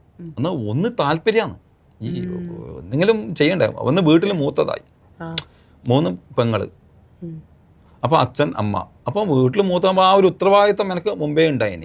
ഈ എല്ലാവരും ഹെൽപ്പിംഗ് മെൻറ്റാലിറ്റി, എല്ലാവരെയും നല്ലൊരു ജീവിത രീതിയിൽ എത്തിക്കണം എനിക്ക് ഭയങ്കരമായിട്ടുണ്ടായിരുന്നു. അപ്പം ഈ ട്രെയിനിൽ പോകുന്ന സമയത്ത് പിന്നെ കാഞ്ഞങ്ങാട് റെയിൽവേ സ്റ്റേഷനത്തിൽ ഒരു ബുക്ക് സ്റ്റാളുണ്ട്, രാജാട്ടൻ്റെ. അപ്പോൾ ആടെന്നാൽ ഞാൻ ചില ബുക്കിങ്ങിന് തുറന്ന് നോക്കുമ്പോൾ ഒരിക്കൽ പി പി സാറിൻ്റെ ഒരു ബുക്ക് കിട്ടി. ഇത് ഞാൻ വായിച്ച സമയത്ത് ചില പോയിന്റുകളിലും ഭയങ്കരമായിട്ട് എനിക്ക് പിന്നെ ആടുന്ന് പല ബുക്കുകൾ വായിക്കാൻ തുടങ്ങി. അപ്പോൾ ഈ 10-15 കൊല്ലം എന്നറിയാം ഈ ട്രെയിനിൽ അങ്ങോട്ടും ഇങ്ങോട്ടും ബുക്ക് വായിക്കും. ഇപ്പോൾ ധനം മാഗസിനില്ലേ, അത് എൻ്റെ ഒരു 10-15 കൊല്ലത്തെ അത്രയും ബുക്കുകൾ എൻ്റെ വീട്ടിൽ ഇപ്പോൾ സ്റ്റോക്ക് ഉണ്ട്. എൻ്റെ വൈഫ് പറഞ്ഞു ഇതെല്ലാം എന്താക്കുന്നുണ്ട്, ഞാൻ പറഞ്ഞു കളഞ്ഞുകൂടാ അവിടെ വെക്ക്, അതാണ് സമ്പാദ്യം. അങ്ങനെ പല ബിസിനസ്സിൻ്റെ ബുക്കുകളെല്ലാം ഞാൻ കളക്ട് ഇതിൽ നിന്ന് കിട്ടുന്ന അറിവ് വെച്ചിട്ടാണ് ഞാൻ എൻ്റെ ബിസിനസ് മുന്നോട്ട് കൊണ്ടുപോകുന്നത്. ബിസിനസ് എപ്പം പഠിക്കണം. അപ്പോൾ അതിൽ നല്ല നല്ല കാര്യങ്ങൾ, പിന്നെ കുറേ ഈ പഠിക്കുന്ന സമയത്ത് കുറേ ആൾക്കാർ നമുക്ക് പരിചയപ്പെടാം. അങ്ങനെ ഞാൻ ഇപ്പോൾ ഒരു മാനുക്ക ഉണ്ടായിന്, അയാൾ ഗൾഫിൽ, അത് ഇന്ത്യയിൽ നിന്ന് വിദേശത്ത് പോയ 100 പൈസക്കാരിൽ ഒരാളാണ്. അപ്പോൾ പിന്നെ ഞാൻ ഇങ്ങനെ സംസാരിച്ചു, നമ്മൾ സൂമിൽ ക്ലാസ്സിൽ സംഭവം. അപ്പോൾ എന്നോട് പറഞ്ഞു, സതീഷ് നീ ആ കാസർഗോഡ് കെട്ടിപ്പിടിച്ച് കിടക്കാണ്ട് നീ ഗൾഫിലേക്ക് പോകാം, നിന്നെ ഗൾഫിനാണ് ആവശ്യം. ഇപ്പോൾ ഒരു ബിസിനസ് ചെയ്യുന്ന ഒരാൾ വായിച്ചിരിക്കേണ്ട ഒരു 3 പുസ്തകം ഏതായിരിക്കും? യു കെൻ വിൻ ശിവകരേരെ, ഒന്ന് ആൽക്കമിസ്റ്റ്. പിന്നെ ഒരു ബുക്ക്, ഞാൻ ഈ ബുക്കിൻ്റെ പേര് ഓർത്ത് വെക്കൽ കുറച്ച് കുറവാണ്, അതിൻ്റെ കണ്ടന്റാണ് എൻ്റെ മനസ്സിലേക്ക് അറിയാം. എപ്പോഴും ഫോളോ ചെയ്യുന്ന ഒരു ഫോളോ ചെയ്യും. അതായത് രാവിലെ നടക്കാൻ പോകുന്നുണ്ട്, ഈ നടക്കാൻ പോകുന്ന സമയത്ത് നല്ല സ്പീച്ച് ഇയർഫോൺ ഇട്ടിട്ട് നടക്കും. അപ്പോൾ നമുക്ക് ആ നടത്തത്തിനും കിട്ടും നല്ല ഒരു എനർജി. ഷോപ്പിലേക്ക് പോകുന്ന സമയത്ത് ഇപ്പം പിന്നെ കിങ്സ് ക്ലബ്ബിൽ മെമ്പറാണ്. അപ്പോൾ എല്ലാ ദിവസവും രാവിലെ ഒരു 7:30 ക്ലാസ് ഉണ്ടാവും. അപ്പോൾ ഇത് 1 hour ക്ലാസ് ആണ്. അപ്പോൾ ഇത് ഇയർഫോൺ ഇട്ട്, അപ്പോൾ ഞാൻ ട്രെയിനിന് പോയ സമയത്ത് ട്രെയിനിലും ഇത് കേട്ടോണ്ട് നടക്കും. ഇപ്പം മുമ്പാണെങ്കിൽ നമ്മൾ ഈ റിസർവേഷനിൽ കയറലാണ്, ഇപ്പം അതിൽ കയറ്റുന്നില്ല, നമ്മൾ സീസൺ ടിക്കറ്റാണ്. അപ്പോൾ ഇപ്പോൾ ഈ ജനറൽ കമ്പാർട്ട്മെൻറ്റ് കയറില്ല, അപ്പോൾ ഇതിൽ സീറ്റും കിട്ടൂല. അപ്പോൾ എൻ്റെ വായന സ്റ്റോപ്പ് ചെയ്തു, ഇത് ട്രെയിനിലുള്ള വായന സ്റ്റോപ്പ് ചെയ്തു. അപ്പോൾ ഞാൻ ഇയർഫോൺ യൂസ് ചെയ്തിട്ടാണ് അങ്ങോട്ടും ഇങ്ങോട്ടും പോകും. അപ്പോൾ ഇതിൽ നിന്ന് കിട്ടുന്ന ഇങ്ങനെ അറിവ്, വെറുതെ നടക്കുന്ന സമയത്ത് ഇയർഫോൺ ഉണ്ടാവും. അപ്പോൾ ചില അവർ പറയും ഓൻ ഭയങ്കര ജാടിയാന്ന് പറയും ഇത് ഇയർഫോൺ വിളിച്ചുകൊണ്ട്. പക്ഷെ ഞാനപ്പം പഠിച്ചുകൊണ്ടിരിക്കുന്ന ഒരാളായതുകൊണ്ട് അപ്പം അതുകൊണ്ടാണ് എനിക്കൊന്ന് ഇങ്ങനെ സംസാരിക്കാൻ പറ്റുന്നതും. അതുകൊണ്ടാണ് കസ്റ്റമറോട് നല്ല രീതിയിൽ സംസാരിക്കുക. പിന്നെ ഒരു കസ്റ്റമർ വന്നു കണ്ടില്ല, നമുക്ക് അവർ പറയലുണ്ട് ഇത് നമ്മളെ ഷോപ്പാണ്, സജിഷ നമ്മളെ ഷോപ്പ്. അത് കേൾക്കുമ്പോൾ തന്നെ എനിക്ക് ഭയങ്കര ഇതാണ്. ഒരിക്കലും അങ്ങനെ ഞാൻ എല്ലാ ദിവസവും നമ്മൾ ഗോൾഡിൻ്റെ റേറ്റ് നിങ്ങൾക്ക് ഉണ്ടാവും, നിങ്ങളുടെ ഫോണിലും വരുന്നുണ്ട് ഗോൾഡിൻ്റെ റേറ്റ് ഇല്ല വരുന്നില്ല. അപ്പോൾ ഞാൻ ബ്രോഡ്കാസ്റ്റ് 21 ഗ്രൂപ്പ് ആക്കിയിട്ടുണ്ട് ഞാൻ. അപ്പോൾ എല്ലാവർക്കും ഈ ഗോൾഡ് റേറ്റ് അയക്കും. അപ്പോൾ ഞാൻ കഴിഞ്ഞ വിഷുവിൻ്റെ സമയത്ത് ഞാൻ പറഞ്ഞു നിങ്ങളെ ഈ പരസ്യം ഒന്ന് സ്റ്റാറ്റസ് വെക്കണം എന്ന് പറഞ്ഞു. 400 ചില്ലറ മോള് ആൾ സ്റ്റാറ്റസ് വെച്ചു. അപ്പോൾ ഞാൻ എൻ്റെ വീട്ടിൽ നിന്ന് ഇങ്ങനെ ഇത് എണ്ണി എത്ര ആൾ വെച്ചു എന്ന് അറിയാൻ പറ്റും. 400 ചില്ലറ പെട്ടെന്ന് എൻ്റെ മോള് വന്ന സമയത്ത് ഇത് തെറ്റി, പെണ്ണ് എണ്ണാൻ പറ്റിയിട്ട. അപ്പോൾ ഈ 400 ചില്ലറ ആൾ സ്റ്റാറ്റസ് പോകുമ്പോൾ എൻ്റെ കണ്ണ് നിറഞ്ഞു പോയി, ഇത്രയും എന്നെ സ്നേഹിക്കുന്നുണ്ടല്ലോ എന്ന്. അത് നമ്മൾ അവർക്ക് കൊടുത്ത അതിൻ്റെ റിട്ടേൺ ആണ് കേട്ടോ. തീർച്ചയായിട്ടും 400 ആൾ സ്റ്റാറ്റസ് വെക്കുന്ന സമയത്ത് ഒരാളയിൽ നിന്ന് 100 ആൾ കണ്ടു കൂട്ടിക്കോ, 400 × 100. പിന്നെ തീർച്ചയായിട്ടും അത് പബ്ലിക്കിൽ നിന്ന് സജഷക്കിൽ ഒരു വലിയ ബ്രാൻഡാണ്. അപ്പോൾ അതാണ്. പിന്നെ നമ്മളെപ്പോഴും ഒരു കരിയർ എടുക്കുമ്പോൾ നമുക്കൊരു ടേണിംഗ് പോയിന്റ് ഉണ്ടല്ലോ. ഈ ഒരു ഇതിന് ശേഷം നമ്മുടെ ബിസിനസ് നന്നായിട്ട് മാറി, അല്ലെങ്കിൽ എൻ്റെ കാഴ്ചപ്പാടുകൾ മാറി എന്നൊക്കെ പറയുന്ന ഒരു ടേണിംഗ് പോയിന്റ് ഈ ഒരു ബിസിനസ്സിൽ നോക്കുകയാണെങ്കിൽ ഏതായിരിക്കും? ഇപ്പോൾ ടേണിംഗ് പോയിന്റ് എന്ന് പറഞ്ഞാൽ ഞാൻ ഇപ്പോൾ അതിൻ്റെ ഒരു സിനിമ എടുത്തു. ഇപ്പോൾ അതിൻ്റെ ഡയറക്ടർ എൻ്റെ ഫ്രണ്ടാണ്, ഓൻ ബേസിക് ആർട്ടിസ്റ്റാണ്, ഞാനും ആർട്ടിസ്റ്റാണ്, അങ്ങനെയാണ് നമ്മൾ തമ്മിൽ. അപ്പോൾ ആദ്യം ഒരു സിനിമ എടുക്കാൻ നിന്നു. അപ്പോൾ സിനിമ എന്നുമ്പോൾ എല്ലാവരും പറഞ്ഞു ഭയങ്കര റിസ്ക്കാണ് സിനിമ, ഭയങ്കര വേണ്ട വീട്ടിൽ നിന്നും പറഞ്ഞു. അപ്പോൾ ഞാൻ ഈ ബിസിനസ് ഒന്ന് തലക്ക് പിടിച്ചിട്ട് ഒരാളാണ്, ഭയങ്കര ബിസിനസ്. അപ്പോൾ എന്നറിയാം നമ്മൾ കൂടുതൽ റിസ്ക് ഉള്ളത് കൂടുതൽ പ്രോഫിറ്റ് ആയിരിക്കും. ഏത് ബിസിനസ് അങ്ങനെ കൂടുതൽ റിസ്ക് ആണ്, കൂടുതൽ പ്രോഫിറ്റ് ഉണ്ടാവും. അതുകൊണ്ടാണ് ആ ഫീൽഡിൽ കൂടുതൽ ആൾ അറിയാതെ. ഇപ്പം പിന്നെ വെള്ളം മുരളിയാട്ടെല്ലാം കണ്ടില്ലേ, നമ്മൾ അറിയാത്തൊരു ബിസിനസ്സിലേക്ക് ഇറങ്ങിയ സമയത്ത് അയാൾക്ക് പുള്ളി ശരിക്ക് ഇപ്പം എനിക്ക് ലോസാണ്, പക്ഷേ എൻ്റെ പടം OTT-ലേക്കും വന്നാൽ ഞാൻ സേഫായി. അപ്പം ആ ഇതിലുണ്ടല്ലോ നമ്മുടെ സമ്പാദ്യത്തിൻ്റെ ഇത്ര പൈസ അതിൽ ഇറക്കാൻ പാടുള്ളൂ. നമ്മൾ കണ്ടമായിട്ട് ഭയങ്കരമായിട്ട് ഇറങ്ങാൻ പാടില്ല. അപ്പോൾ ഞാൻ അതിൽ അതായത് അഭിനയിച്ചവർക്ക് എല്ലാവർക്കും ലാഭം കിട്ടിയാൽ ഇത്ര ശതമാനം, ഡയറക്റ്റ് ഇത്ര ശതമാനം ലാഭം കിട്ടിയാൽ, അല്ലെങ്കിൽ ഇതിൻ്റെ ലോസ് ഫുള്ള് ആര് സഹിക്കേണ്ടി വരും? നമ്മൾ പ്രൊഡ്യൂസർ സഹിക്കേണ്ടി വരും. അങ്ങനെ ഒരു എഗ്രിമെൻ്റ് ആക്കിയിനി. പക്ഷേ അത് എന്നറിയാം, നമുക്ക് ലാഭം കിട്ടുമ്പോൾ അവർക്ക് കൊടുക്കുമ്പോൾ നമുക്ക് സന്തോഷമാണ്. അങ്ങനെ വേണം. ഇത് കിട്ടിയതെല്ലാം നമ്മൾ തിന്നാൻ അങ്ങനെ വിചാരിക്കാൻ പാടില്ല. നമ്മളെല്ലാം ഷെയർ ചെയ്ത് ഇപ്പോൾ എൻ്റെ അടുത്തുള്ള സ്റ്റാഫ് ഒരു കാറ് മേടിച്ചാൽ എനിക്ക് സന്തോഷമാണ്. അവർ നന്നാവണം, അവർക്ക് നല്ല ജീവിത നിലവാരം കൊടുക്കണം നമ്മൾ. അപ്പോൾ നമ്മൾ നന്നാവുന്ന സമയത്ത് അവരെ നമ്മൾ ചേർത്ത് പിടിക്കണം. പക്ഷെ ഒരിക്കലും നമ്മളെ ഷോപ്പിൻ്റെ ഒരു വിജയം എന്ന് പറഞ്ഞിട്ടില്ല നമ്മളെ സ്റ്റാഫാണ്. ഒരിക്കലും സ്റ്റാഫ് ഞാൻ പറയാൻ പറ്റില്ല, എൻ്റെ സജിഷ ഫാമിലി. പക്ഷെ റോങ് ആയിട്ടില്ല ഒരു സ്റ്റാഫിന് 1 മിനിറ്റ് വരെ വെക്കാനും പാടില്ല. അത് ക്യാൻസറായ ഒരു സ്റ്റാഫ് ഉണ്ടെങ്കിൽ ആ ബിസിനസ്സിന് അത് തിന്നും, ഒരിക്കലും അത് വളരൂല. അപ്പം തലവേദനയാണ്. അവരന്ന് അവരെ പറഞ്ഞു വിടണം. അത് നമുക്ക് പെട്ടെന്ന് മനസ്സിലാവും. ഒരു സ്റ്റാഫ് വന്നു കഴിഞ്ഞാൽ പെട്ടെന്ന് മനസ്സിലാവും അത് നല്ലവരാണോ മോശമാണോ കറക്റ്റായിട്ട് വന്നാൽ ഒന്ന് എൻ്റെ എക്സ്പീരിയൻസ് അത്. പക്ഷെ നല്ലവരെ നമ്മളെ ഒരിക്കലും നമ്മൾ വിടൂല. പിന്നെ അറിയാം, നമ്മളിപ്പോൾ ഒരു ബിസിനസ് നമ്മളൊരു പിന്നെ ഒരു ഇതല്ലേ ഒരു ഗ്രൂപ്പ് ഡാൻസ്, ഒരാൾ വിചാരിച്ചാൽ ആ ഡാൻസ് കൊള്ളാക്കാം. പക്ഷെ ഒരേ മനസ്സിലൂടെ കളിക്കുമ്പോൾ അതിന്റെ ഭംഗി വരുന്നത് അതൊരു ബിസിനസ്സിനും. അതെ. ഈ ബിസിനസ്സുകൾക്ക് ആളുകളെ മനസ്സിലാവുമെന്ന് പറയുന്നത്, ഞാൻ ഇതുപോലെ ഭയങ്കര എല്ലാവർക്കും അറിയുന്ന ഒരു ഫേമസ് ഒരു ബിസിനസ് പേരും ഇതൊന്നും ഇപ്പോൾ പറയണില്ല, പക്ഷെ അദ്ദേഹത്തോട് സംസാരിച്ച് പറഞ്ഞിടത്തോളം ദൂരത്തുനിന്ന് ഒരാൾ നടന്നു വരുമ്പോൾ എനിക്കറിയാം അവൻ ഏതാണ് ആള് അല്ലെങ്കിൽ അവൾ ഏതാണെന്ന്. അപ്പൊ അത് നമ്മുടെ എക്സ്പീരിയൻസിൽ അത് എങ്ങനെയാണ് നിങ്ങൾ സാധിച്ചെടുക്കുന്നത്? അങ്ങനെയല്ല, ചിലവരെ നമ്മളെ സംസാര രീതി. അപ്പൊ നമ്മളിപ്പം നമ്മൾ ആ ഷോപ്പിൽ വരുമ്പോൾ നമ്മൾ എല്ലാ കസ്റ്റമറും നമ്മൾ ഒരേ ലെവലിൽ കാണലാണ്. അപ്പം അതായത് അവർ പറയുന്നത് നമ്മൾ കേൾക്കുക, അവരെ കൂടുതൽ സംസാരിക്കാൻ പാടില്ല. നമ്മൾ ചെറിയൊരു ഭാഗം മാത്രം സംസാരിക്കുക. ഇപ്പോൾ ചിലവരെന്നറിയാം നമ്മൾ കൂടുതൽ സംസാരിക്കും, അവർ സംസാരിക്കാൻ വിടാൻ പാടില്ല. അങ്ങനെ ആകുമ്പോൾ അവർ കാര്യങ്ങളെല്ലാം ആകുമ്പോൾ അവർക്ക് സ്നേഹം കൊടുക്കുക. നമ്മളിപ്പോൾ ഞാനൊരു ഗോൾഡ് കൊടുക്കുന്ന സമയത്ത് അതിൻ്റെ അപ്പുറം സ്നേഹം കൊടുക്കുക, ഒരു വാല്യൂ കൊടുക്കുക, അവർ പിന്നെയും വരും. നമ്മളെ ഒരാളെ പറ്റിച്ച് അങ്ങനെ നമുക്ക് തോന്നാൻ അവർക്ക് തോന്നാൻ പാടില്ല, കസ്റ്റമർക്ക് തോന്നാൻ പാടില്ല ഒരിക്കലും അവരെ പറ്റിച്ചു എന്നത്. ഇപ്പൊ ഒരു സിനിമയും കൂടി ഇറക്കി എന്ന് പറഞ്ഞല്ലോ, അപ്പൊ ചോദിക്കുകയാണ് ഏറ്റവും കൂടുതൽ ടെൻഷൻ ഏതാണ്? ഒരു സിനിമ പ്രൊഡ്യൂസർ എന്നുള്ള രീതിയിലാണോ, അതൊരു ഗോൾഡ് ബിസിനസിന്റെ ഓണർ എന്നുള്ള രീതിയിലാണോ? അങ്ങനെയല്ല, അതായത് അത് എൻജോയ് ചെയ്തിട്ടാണ്. നമുക്ക് ഒരു ബിസിനസ് പറഞ്ഞാൽ അറിയാത്തവർക്ക് ടെൻഷൻ തന്നെയാണ് കേട്ടോ. പുതിയത് ഇറങ്ങുമ്പോൾ അതിന്റെ സ്റ്റാർട്ടിങ്ങിൽ ടെൻഷനാണ്. പക്ഷെ നമ്മൾ ആ ടെൻഷൻ അതിനെ ആസ്വദിക്കണം. നല്ലൊരു പായസം കുടിക്കുന്നതൊക്കെ ആസ്വദിച്ചിട്ട് തലവേദനയൊക്കെ ആസ്വദിക്കേണ്ട മോനെ അതാണൊക്കെ. അപ്പൊ നല്ല ആസ്വദിക്കുന്നതൊക്കെ ബിസിനസ് ചെയ്താൽ ഞാൻ അധികം ടെൻഷൻ ഉണ്ടാവാറുണ്ട്, പക്ഷെ അതിനെ കൊണ്ട് നടക്കില്ല. അത് ഇപ്പം പിന്നെ ചിലവർ പറയും, ഞാൻ ട്രെയിനിൽ വരുന്ന സമയത്ത് കുറേ ബിസിനസ്സുകാർ നമ്മളൊപ്പം വരും, അയ്യോ സതീഷേ അത് ടെൻഷൻ. ഞാൻ പറയാം എന്തേ? അല്ല ഭയങ്കര ടെൻഷൻ, നാളെ പൈസ കൊടുക്കും. ഞാൻ പറയാം അത് ഇന്ന് ആലോചിച്ചിട്ട് ഒരു കാര്യമില്ല. എന്ത് കാര്യമുണ്ടോ? അത് നാളെ പോകുമ്പോൾ ആലോചിച്ചാൽ പോരെ. അപ്പം ഞാൻ പറഞ്ഞു എൻ്റെ ജ്വല്ലറിയാന്ന്, ഞാനവിടെ എൻ്റെ ഗോൾഡെല്ലാം വെച്ച് ലോക്കറിൽ വെച്ചിട്ട് ഞാൻ പോട്ട് ചെയ്യുന്നു, എനിക്ക് ടെൻഷൻ ഇല്ല. നമ്മൾ അതിന് പിന്നെ CCTV ക്യാമറ ഉണ്ട്, സെക്യൂരിറ്റി ഉണ്ട്, പിന്നെ നമ്മൾ ടെൻഷൻ അടിക്കുന്നത്. അങ്ങനെ ടെൻഷൻ വെച്ച് നമുക്ക് ജീവിക്കാൻ പറ്റില്ല. നമ്മൾ ആസ്വദിക്കണം, എന്തും ആസ്വദിച്ചിട്ട് ചെയ്യുമ്പോൾ അതിന് രസം തന്നെയാണ്. ശരിക്കും ഈ ബിസിനസ് എന്ന് പറയുമ്പോൾ നമുക്ക് നാളെ എന്തെന്ന് അറിയാത്തൊരു മേഖലയാണ് ഈ അൺസർട്ടനിറ്റി എന്ന് പറയും. അപ്പോൾ എപ്പോഴും എല്ലാവർക്കും വേണ്ടത് സുരക്ഷിതത്വമാണ്. നമ്മളിങ്ങനെ പ്ലാൻ ചെയ്ത് ഓർഗനൈസ് ചെയ്ത് അങ്ങനെയാണ് മെജോറിറ്റി ആളുകളും. പക്ഷെ എപ്പോഴും ഈ ബിസിനസ് ആളുകൾക്കാണ് എപ്പോഴും നമുക്ക് നാളെ നിങ്ങൾക്ക് എന്താ സംഭവിക്കാൻ പോണേ, എന്തൊക്കെയാണ് ബിസിനസ്സിൽ വരുന്ന മാറ്റങ്ങൾ അറിയില്ലല്ലോ. അപ്പോൾ എപ്പോഴും ഇങ്ങനെ ഒരു മറ്റേ ഹൃദയം കൈ പിടിച്ച് നടക്കാന്നൊക്കെ പറയില്ലേ, അമ്മാതിരി ടെൻഷൻ ഉള്ള ആൾക്കാരും ഉണ്ട്. പക്ഷെ അത് ഇത്ര വളരെ എളുപ്പത്തിൽ പറയുന്ന സാറിനോട് എനിക്ക് ചോദിക്കുന്നത് എങ്ങനെയാണ് ഇങ്ങനെ ഭയങ്കര സിമ്പിളായിട്ട്? അപ്പോൾ നമ്മൾ നല്ലൊരു പ്ലാനിങ്ങിൽ പോകണം. പ്ലാനിങ് ചിലപ്പോൾ തെറ്റാം.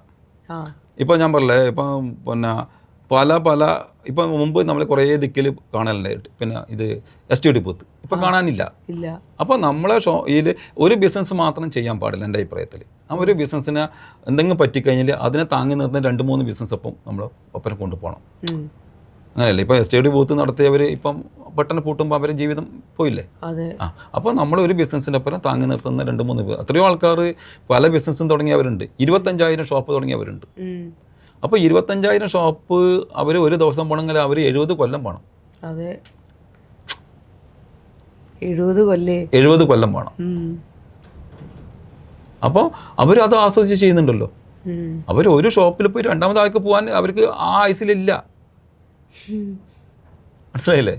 അപ്പോൾ നമ്മൾ നല്ല വൃത്തി ആസ്വദിച്ചിട്ട് ബിസിനസ് ചെയ്യുന്ന സമയത്ത് പാളിച്ചകൾ പറ്റും. എന്നാൽ നമ്മളെല്ലാ ഡിസിഷനും ശരിയാവണമെന്നില്ല. തെറ്റും. പക്ഷെ നമ്മളെന്ന് പറയാം ഒരു ചർച്ച ചെയ്ത് നല്ല ഇലവ നിങ്ങൾ കാര്യങ്ങൾ എനിക്കും തെറ്റിയിട്ടുണ്ട്. ആ അപ്പോൾ ശരിക്കും ഈ ബിസിനസ്സിൽ ഇത്രയും പ്രശ്നങ്ങൾ വരിക, സ്ട്രഗിൾസ് വരികയൊക്കെ ചെയ്യുമ്പം ആ ഒരു ബിസിനസ് ആളെ സ്ട്രോങ് ആക്കുകയാണോ ചെയ്യുക, വീക്ക് ആക്കുകയാണോ ചെയ്യുക? അല്ല, നമ്മൾ ഓരോരോ തെറ്റ് വരുന്ന സമയത്ത് ആ തെറ്റിൽ നിന്നാണ് പഠിക്കൽ. ഇപ്പം ഞാൻ പറഞ്ഞില്ലേ, ഇപ്പം ഒരു 258 ഞാൻ കടം കൊടുത്തു ഗോൾഡ്. ഇപ്പോൾ എനിക്ക് പൈസ തരാനുണ്ട്. അപ്പോൾ ആ സമയത്ത് കുറച്ച് കൊല്ലം മുമ്പേ, കൊറോണക്ക് മുമ്പേ ആണ് 21 ലക്ഷം റുപ്യാണ് കിട്ടാനില്ല പൈസ. ആ 21 ലക്ഷം റുപ്യയുടെ ഗോൾഡ് ഇന്ന് എനിക്ക് 2 കോടി റുപ്യയുടെ മുകളിലായി. ആ 258 ആളും എൻ്റെ അടുത്ത് രണ്ടാമത് വരുന്നില്ല. ആ പൈസ തിരിച്ചു തരണ്ടേ? അപ്പോൾ അതിൽ നിന്ന് ഞാൻ പഠിച്ചു ഇനി കടം കൊടുക്കാൻ പാടില്ല എന്ന്. ഇപ്പം ഞാൻ കടം കൊടുക്കില്ല. നമ്മൾ നോ പറയാൻ പറ്റാത്ത ചില സന്ദർഭത്തിൽ നമ്മൾ നോ പറയാൻ പറ്റുന്ന ഒരാളെ ജീവിതം പരിചയപ്പെട്ടത്. നോ പറയാൻ പറ്റുന്നെങ്കിൽ നമ്മൾ നോ പറയണം. എനിക്കിപ്പം പറ്റിയിട്ടുണ്ട് ഒരിക്കലും നോ പറയാൻ പറ്റാത്ത ഒരു സിറ്റുവേഷൻ ഉണ്ടായിട്ടുണ്ടായിരുന്നു. ഇപ്പോൾ ഈ സ്വർണ്ണത്തിൽ നമ്മളിങ്ങനെ കൊത്തിയെടുക്കാന്ന് പറയുമ്പോൾ ഭയങ്കര ക്ഷമ ആവശ്യമുള്ളൊരു കാര്യമാണല്ലോ. നമ്മൾ അത്രയും ശ്രദ്ധിച്ച് ചെയ്യേണ്ട ഒരു കാര്യമാണ്. അപ്പോൾ ഈ ഒരു ജോലി ചെയ്യുന്നതിലൂടെ സ്വന്തം ജീവിതത്തിൽ എന്തൊക്കെ കാര്യങ്ങൾ വന്നു പഠിച്ചു? അതായത് നമ്മളിപ്പം വർക്ക് ചെയ്യുന്ന സമയത്തല്ല, അത് ആസ്വദിച്ച് ചെയ്യണം. ഞാനൊരു ആർട്ടിസ്റ്റാണ്. നമുക്കൊരു പിക്ചർ ചെയ്യുന്ന സമയത്ത് അത് ആസ്വദിച്ച് ചെയ്യുന്ന സമയത്ത് നമുക്കത് നല്ലൊരു പിക്ചർ കിട്ടുമല്ലോ. ഞാൻ ഈ കൊറോണ സമയത്ത് ഞാൻ പറയില്ല, ഞാൻ സ്കൂൾ യൂത്ത് ഫെസ്റ്റിവൽ സംസ്ഥാനത്ത് കിട്ടിയതാണ്. പിന്നെ കോഴിക്കോട് യൂണിവേഴ്സിറ്റിൻ്റെ ക്യാമലിൻ്റെ അവരെല്ലാം കിട്ടിയതാണ്. അപ്പോൾ കുറേ കൊല്ലം വറക്കാണ്ടായി. അപ്പോൾ ഈ കൊറോണ സമയത്ത് വീട്ടിൽ സമയത്ത് ഞാൻ ഒരു 13 ചിത്രം വരച്ചു. അതിൽ ഒരു ചിത്രം ഞാൻ എന്നിട്ട് നമ്മളെ ലാലേട്ടനെ അയച്ചു കൊടുത്തു. അതിൽ ലാലേട്ടനെ സെറ്റിലില്ല, എൻ്റെ ഒരു അനിയമോ രതീഷ് എന്ന് പറഞ്ഞിട്ട്. അപ്പോൾ ഓൻ അയച്ചു കൊടുത്തു ഞാൻ. അപ്പോൾ ഷൂട്ടിങ്ങിൻ്റെ സമയത്ത് ലാലേട്ടൻ അയച്ചു കൊടുത്തു. ലാലേട്ടൻ കണ്ടിട്ട് പറഞ്ഞു, ഓനോട് ഫോം അണിച്ചിട്ട് എൻ്റെ പേര് പറഞ്ഞിട്ട് ലാലേട്ടൻ എനിക്ക് മെസ്സേജ് അയച്ചു. അത് സോഷ്യൽ മീഡിയയിൽ ഭയങ്കര വൈറലായി. പിന്നെ ഞാൻ നമ്മളെ മുഖ്യമന്ത്രി പിണറായി വിജയൻ സാറിൻ്റെ വീട്ടിൽ പോയിട്ട് അദ്ദേഹത്തിൻ്റെ ഒരു പിക്ചർ ഞാൻ കൊടുത്തു. വീട്ടിൽ പോയി കൊറോണ സമയത്ത് കൊടുത്തതാണ്.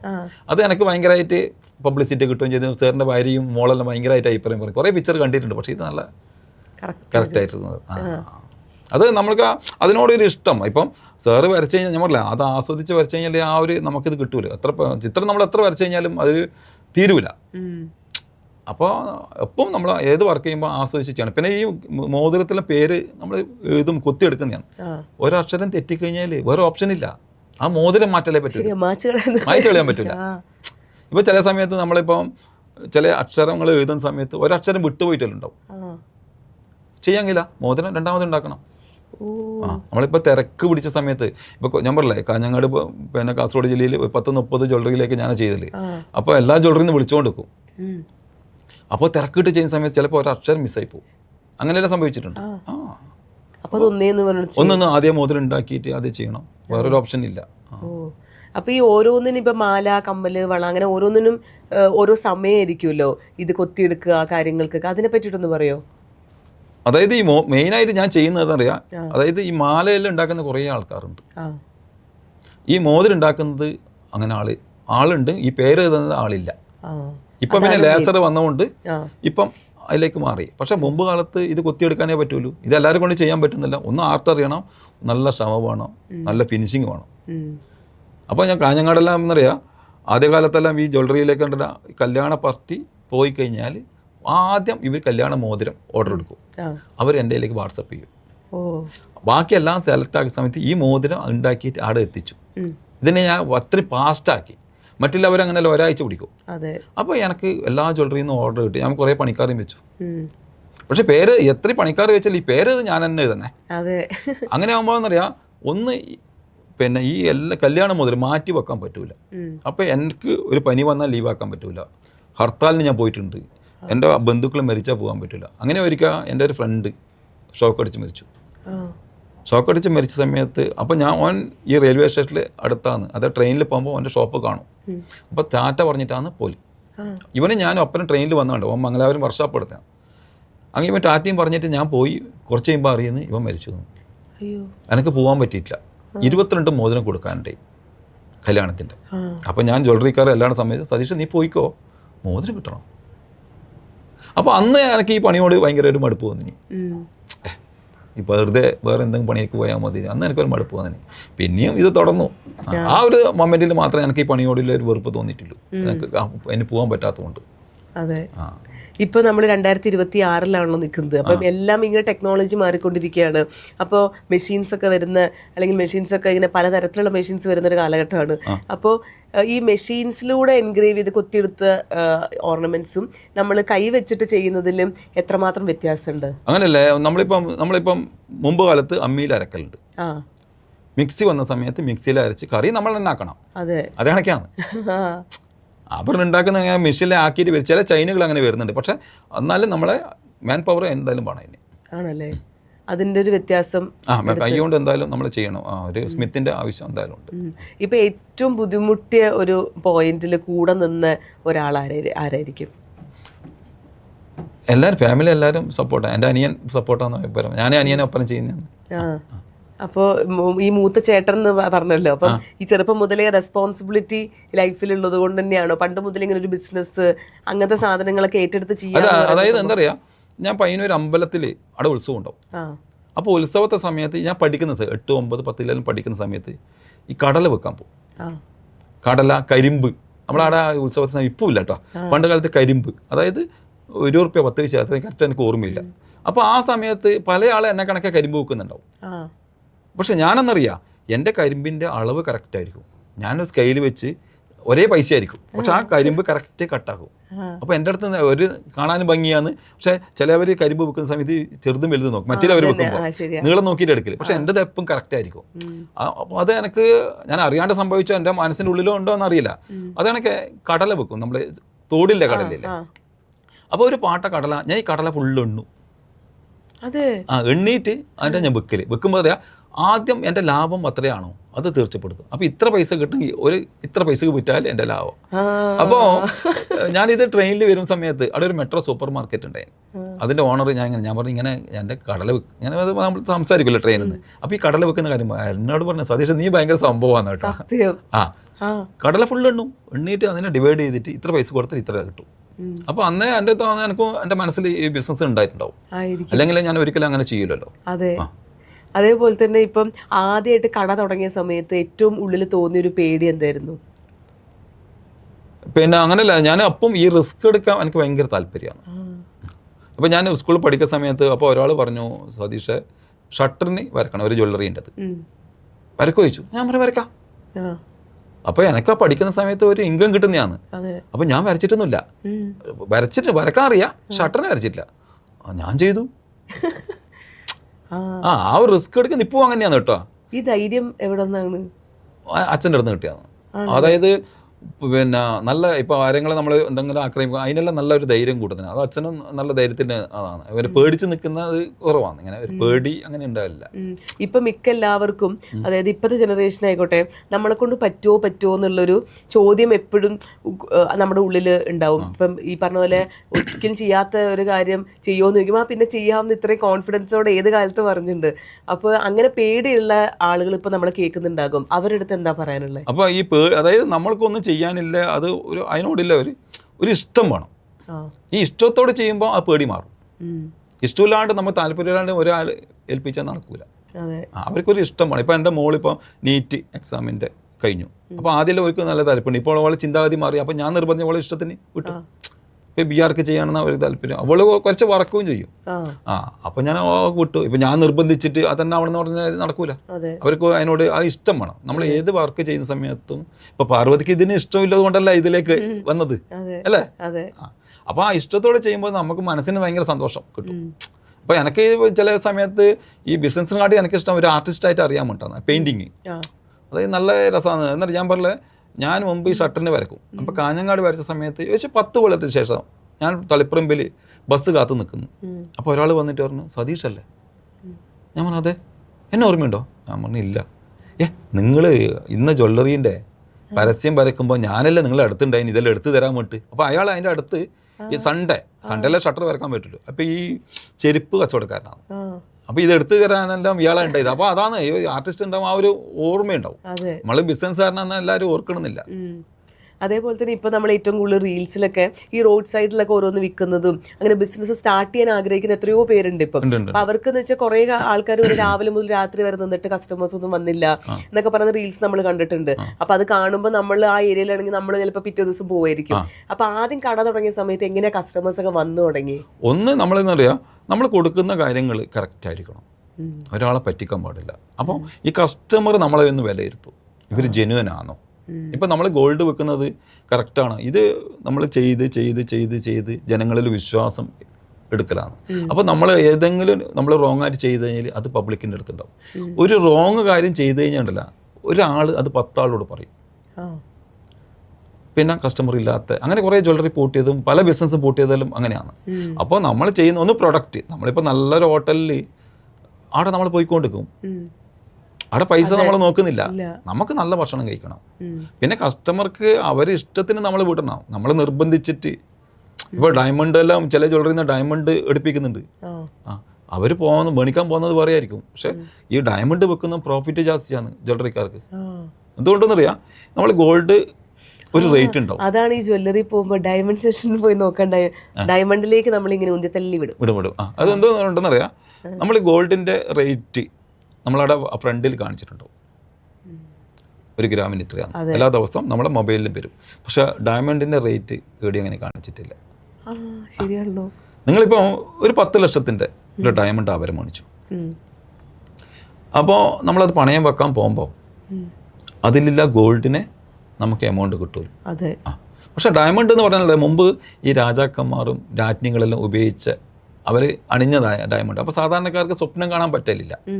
പക്ഷേ ഏതോ പടത്തിൽ മഞ്ജു വാര്യർ പറയുന്നുണ്ട് ഒരു ഡയമണ്ട്, ഒരു മൂക്കുത്തി പറയുന്നില്ലേ, പക്ഷെ അത് ഇപ്പോഴത്തെ ആണെങ്കിൽ ഡയമണ്ടിൻ്റെ മൂക്കുത്തി പറയട്ടെ. അപ്പോൾ ഡയമണ്ടിൻ്റെ മൂക്കുത്തി നമ്മളൊരു ഫംഗ്ഷനിലെല്ലാം പോകുന്ന സമയത്ത് ഒരു ഡയമണ്ടിൻ്റെ മൂക്കുത്തി പോകുമ്പോൾ ഇങ്ങനെ ലൈറ്റ് എല്ലാം ഇല്ല സമയത്ത് ഭയങ്കര ഗ്ലോ ആയിരിക്കും. അപ്പോൾ നമ്മളൊരു ആത്മവിശ്വാസം കൂടും. അപ്പോൾ നമുക്കുണ്ടല്ലോ ഡയമണ്ടിൻ്റെ ഒരു മൂക്കുത്തി, ഡയമണ്ടിൻ്റെ നമ്മളൊരു ആത്മവിശ്വാസം, അതിൻ്റെ ഒരു ഭാഗമാണ് അത്. ഡയമണ്ട് അപ്പം നല്ല തന്നെയാണ്, പക്ഷേ ഡയമണ്ട് കാട്ടി എൻ്റെ അഭിപ്രായത്തിൽ ഗോൾഡ് വാങ്ങുന്ന ഏറ്റവും ബെറ്റർ. ഓക്കെ. ഇപ്പോൾ നമ്മൾ ഡയമണ്ട് എപ്പോഴെങ്കിലും വാങ്ങിച്ചത് നമ്മളൊന്ന് മാറ്റി കൊടുക്കുന്നു. ഇപ്പോൾ ഗോൾഡൊക്കെ നമ്മൾ അങ്ങനെ ചെയ്യുമല്ലോ, അത് കൊടുത്തിട്ട് വേറെ ഏതെങ്കിലും ആ ഒരു എത്ര പൈസയ്ക്ക് വാങ്ങാൻ പറ്റും എന്നൊക്കെ പറഞ്ഞ് നമ്മൾ കടയിൽ പോയി വാങ്ങും. പക്ഷെ മിക്കതും ഡയമണ്ട്സ് അത് ഏത് കടയിൽ നിന്നാണോ വാങ്ങിച്ചത് അവിടെ തന്നെ കൊടുക്കണം എന്ന് പറയുന്നത് എന്തുകൊണ്ടാണ്? അതെന്നറിയാം, ഈ ഡയമണ്ട് കൂടുതലും പിന്നെ മേക്കിംഗ് ചെയ്യുന്നത് ചില കമ്പനികളാണ്. അപ്പോൾ ആ കമ്പനീൻ്റെ ചെറിയൊരു കാർഡ് തരും. ഈ ഡയമണ്ടിൻ്റെ എന്നറിയാം, ഈ ഡയമണ്ടിനെ കുറിച്ച് കൂടുതലും അറിയുന്ന ആൾക്കാർ കുറവാണ്. അപ്പോൾ ഈ ഡയമണ്ട് നമ്മൾ വണ്ടിക്ക് നമ്പർ ഉണ്ടാവുമല്ലോ, വണ്ടിൻ്റെ RC ബുക്കിൽ, അതേ കണക്കെ ഒരു ഡയമണ്ടിനും ഒരു കാർഡ് തരും. ഈ കാർഡ് നമ്മൾ സൂക്ഷിച്ച് നോക്കണം. ഈ കാർഡ് സൂക്ഷിച്ചില്ലെങ്കിൽ നമ്മൾ ആ ജ്വല്ലറി കൊണ്ടുപോയാൽ അവർക്ക് ഇതിനെ ഒന്നും തിരിയില്ല. പക്ഷേ നമ്മളിപ്പോൾ കാർഡ് നഷ്ടപ്പെട്ട് കഴിഞ്ഞാലും ആ സൈറ്റിൽ പോയാൽ നമുക്ക് കിട്ടും കേട്ടോ, അതിൻ്റെ കാർഡ് നമുക്ക് എടുക്കാൻ പറ്റും. പക്ഷെ അത് കൂടുതലൊക്കെ അറിയുന്നില്ല. ഇപ്പോൾ ജീവിതത്തിൽ ഏറ്റവും ഇൻഫ്ലുവൻസ് ചെയ്ത ഒരാളുണ്ടോ, അല്ലെങ്കിൽ ഒരാൾ പറഞ്ഞൊരു കാര്യം ഇപ്പോഴും അത് ഫോളോ ചെയ്യുക എന്നൊക്കെ പറയില്ലേ, അങ്ങനെ എന്തെങ്കിലും ഒരു എക്സ്പീരിയൻസ് ഉണ്ട്? പിന്നെയോ, തീർച്ചയായിട്ടും ഉണ്ട്. അതൊരിക്കലും നമ്മൾ ബിൽഡിങ്ങിന് ഓണറാണ് ഞാൻ. അതായത് ഞാൻ പറഞ്ഞില്ലേ 19-ാം വയസ്സിൽ ഷോപ്പ് തുടങ്ങിയ സമയത്ത്, അപ്പോൾ അതിൻ്റെ ഓണർ, ബിൽഡിങ്ങിന് ഓണർ അമീർ ഹാജിക്ക, ഒരിക്കലും എനിക്ക് മറക്കാൻ പറ്റില്ല. എൻ്റെ ഉള്ളിൻ്റെ ഉണ്ട്, എനിക്ക് ഭയങ്കരമായിട്ട് ഫീൽ ചെയ്യും അമീർ ഹാജിക്ക ഒരിക്കൽ പറയും. എന്തുകൊണ്ടെന്നറിയാം, പിന്നെ ഈ അമീർ ഹാജിക്ക എൻ്റെ ഷോപ്പിലാണ് വന്നിരിക്കൽ. അപ്പോൾ ഒരു 2 ആഴ്ച കൂടുമ്പോൾ വരില്ല, ആ ബിൽഡിംഗ് ഒന്ന് ക്ലീൻ ആക്കാൻ വേണ്ടിയിട്ട് ഒരാളെ കൂട്ടി വരും. ആ സമയത്താണ് അമീർ ഹാജിക്ക വരൽ. അപ്പോൾ എൻ്റെ അടുത്ത് ഇരിക്കുന്ന സമയത്ത് ഭയങ്കര റെസ്പെക്റ്റാണ് എനിക്ക് അയാളോട്. അപ്പോൾ ഞാൻ അമീർ ഹാജിക്കോട് പറയും, ഹാജിക്ക പിന്നെ ഞാനിപ്പം ബിസിനസ് തുടങ്ങിയതല്ലോ, അപ്പോൾ എനിക്ക് എന്തെങ്കിലും ഒരു ഉപദേശം തരാൻ നിങ്ങൾക്കുണ്ട്. നിങ്ങൾ ഗൾഫിലും പല ദിക്കിലും ബിസിനസ് ചെയ്യുന്ന നല്ലൊരു വ്യക്തിയിലൊരാളാണ്. ഒരു പാവപ്പെട്ട ഒരു പെൺകുട്ടീനെ കല്യാണം കഴിച്ച ആളും കൂടിയാണ്. എന്നിട്ട് അമീർ ഹാജിക്ക പറഞ്ഞു, മോനെ അറുത്ത് കുടിക്കാൻ പാടില്ല, നീ കറന്നു കുടിച്ചോ. ഞാൻ അതെൻ്റെ വീട്ടിൽ ഞാൻ എഴുതി വെച്ചിട്ടുണ്ട്, എൻ്റെ ഡയറിയിലും എല്ലാ കൊല്ലത്തിലും അതിൻ്റെ ഫ്രണ്ട് പേജിൽ അത് ഞാൻ എഴുതി വെക്കും.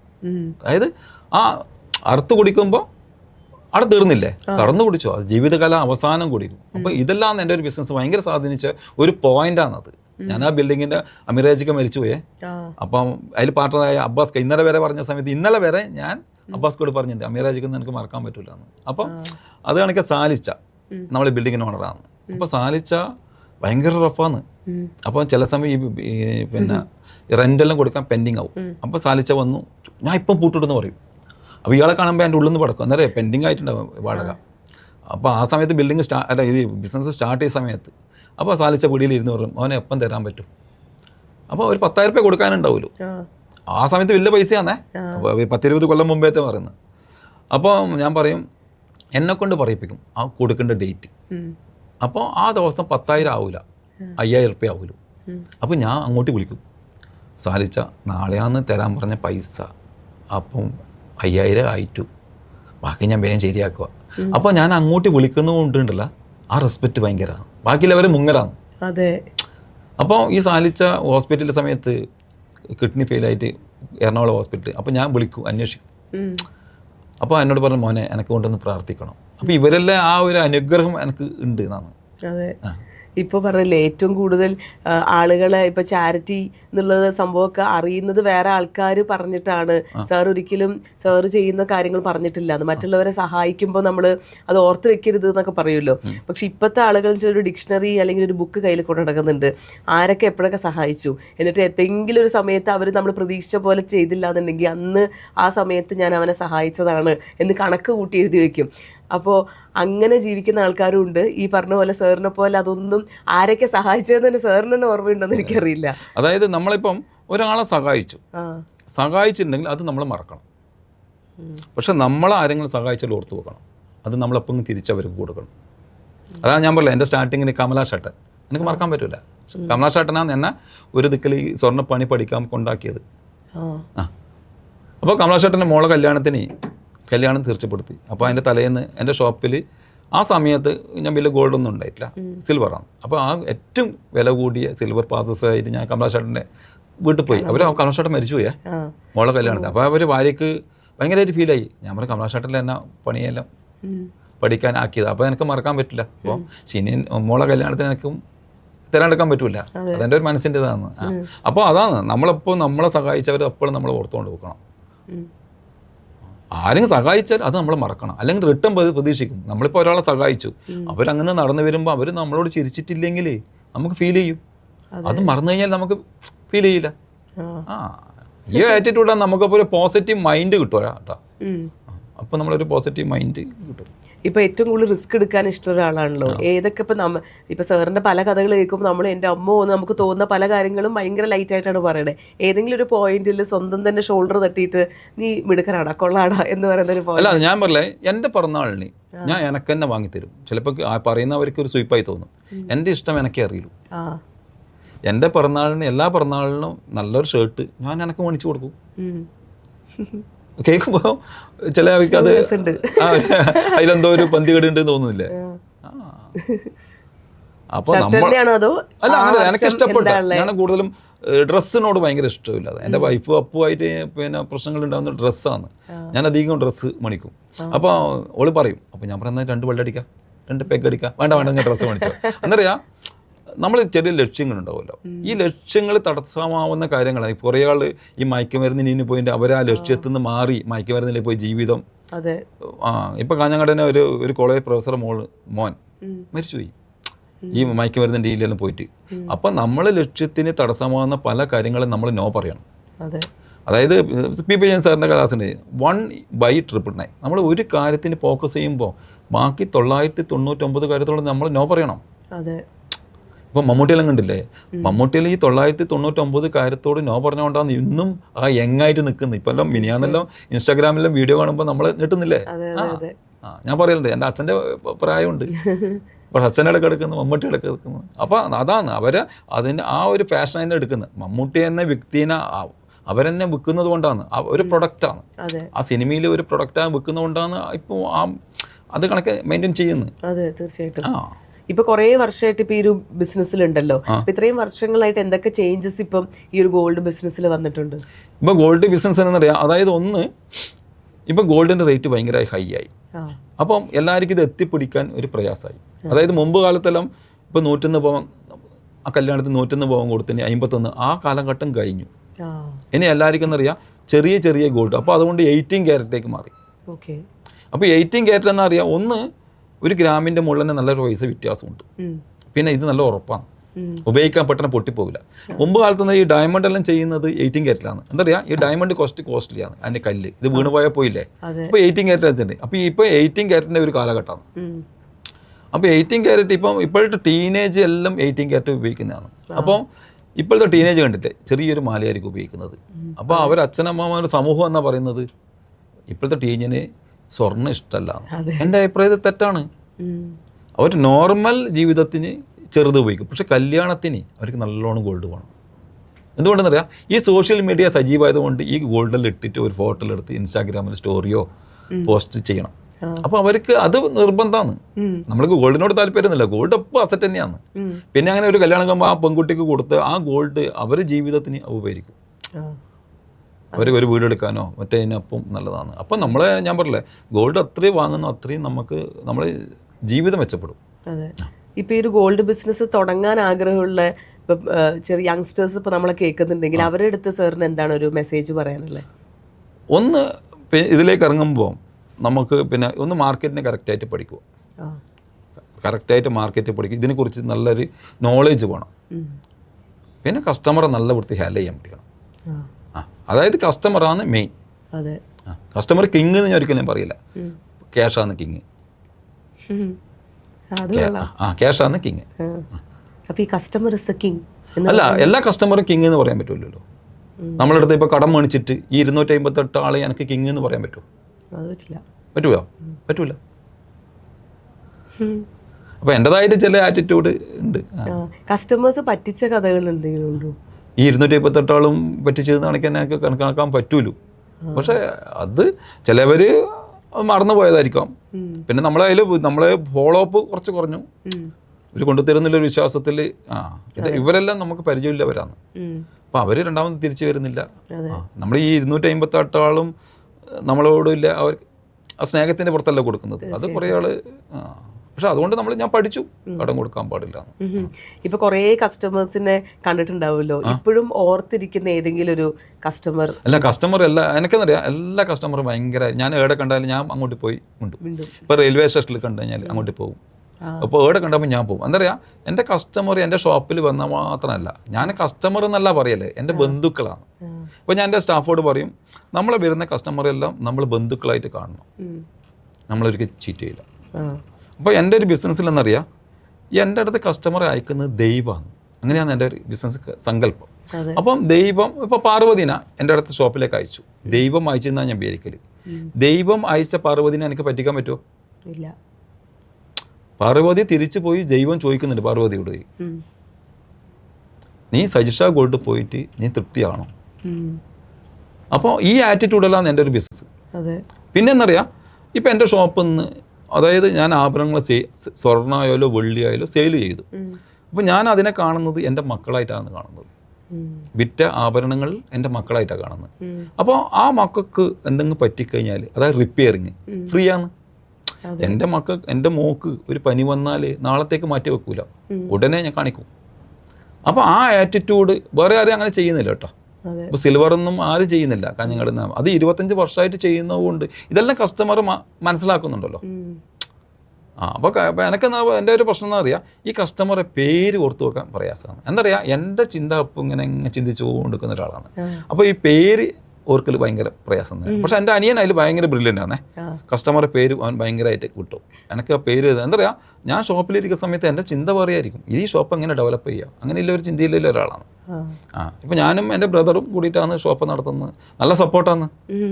ഇപ്പം അനിയനൊരു ഫീലിംഗ് വന്നാൽ എനിക്ക് ഫീലിംഗ് വന്നാൽ അനിയനും അങ്ങനെയാണ്. ഇപ്പോൾ ഒരു സക്സസ്ഫുൾ ബിസിനസ്മാന് വേണ്ട ഗുണങ്ങൾ എന്തൊക്കെയായിരിക്കും?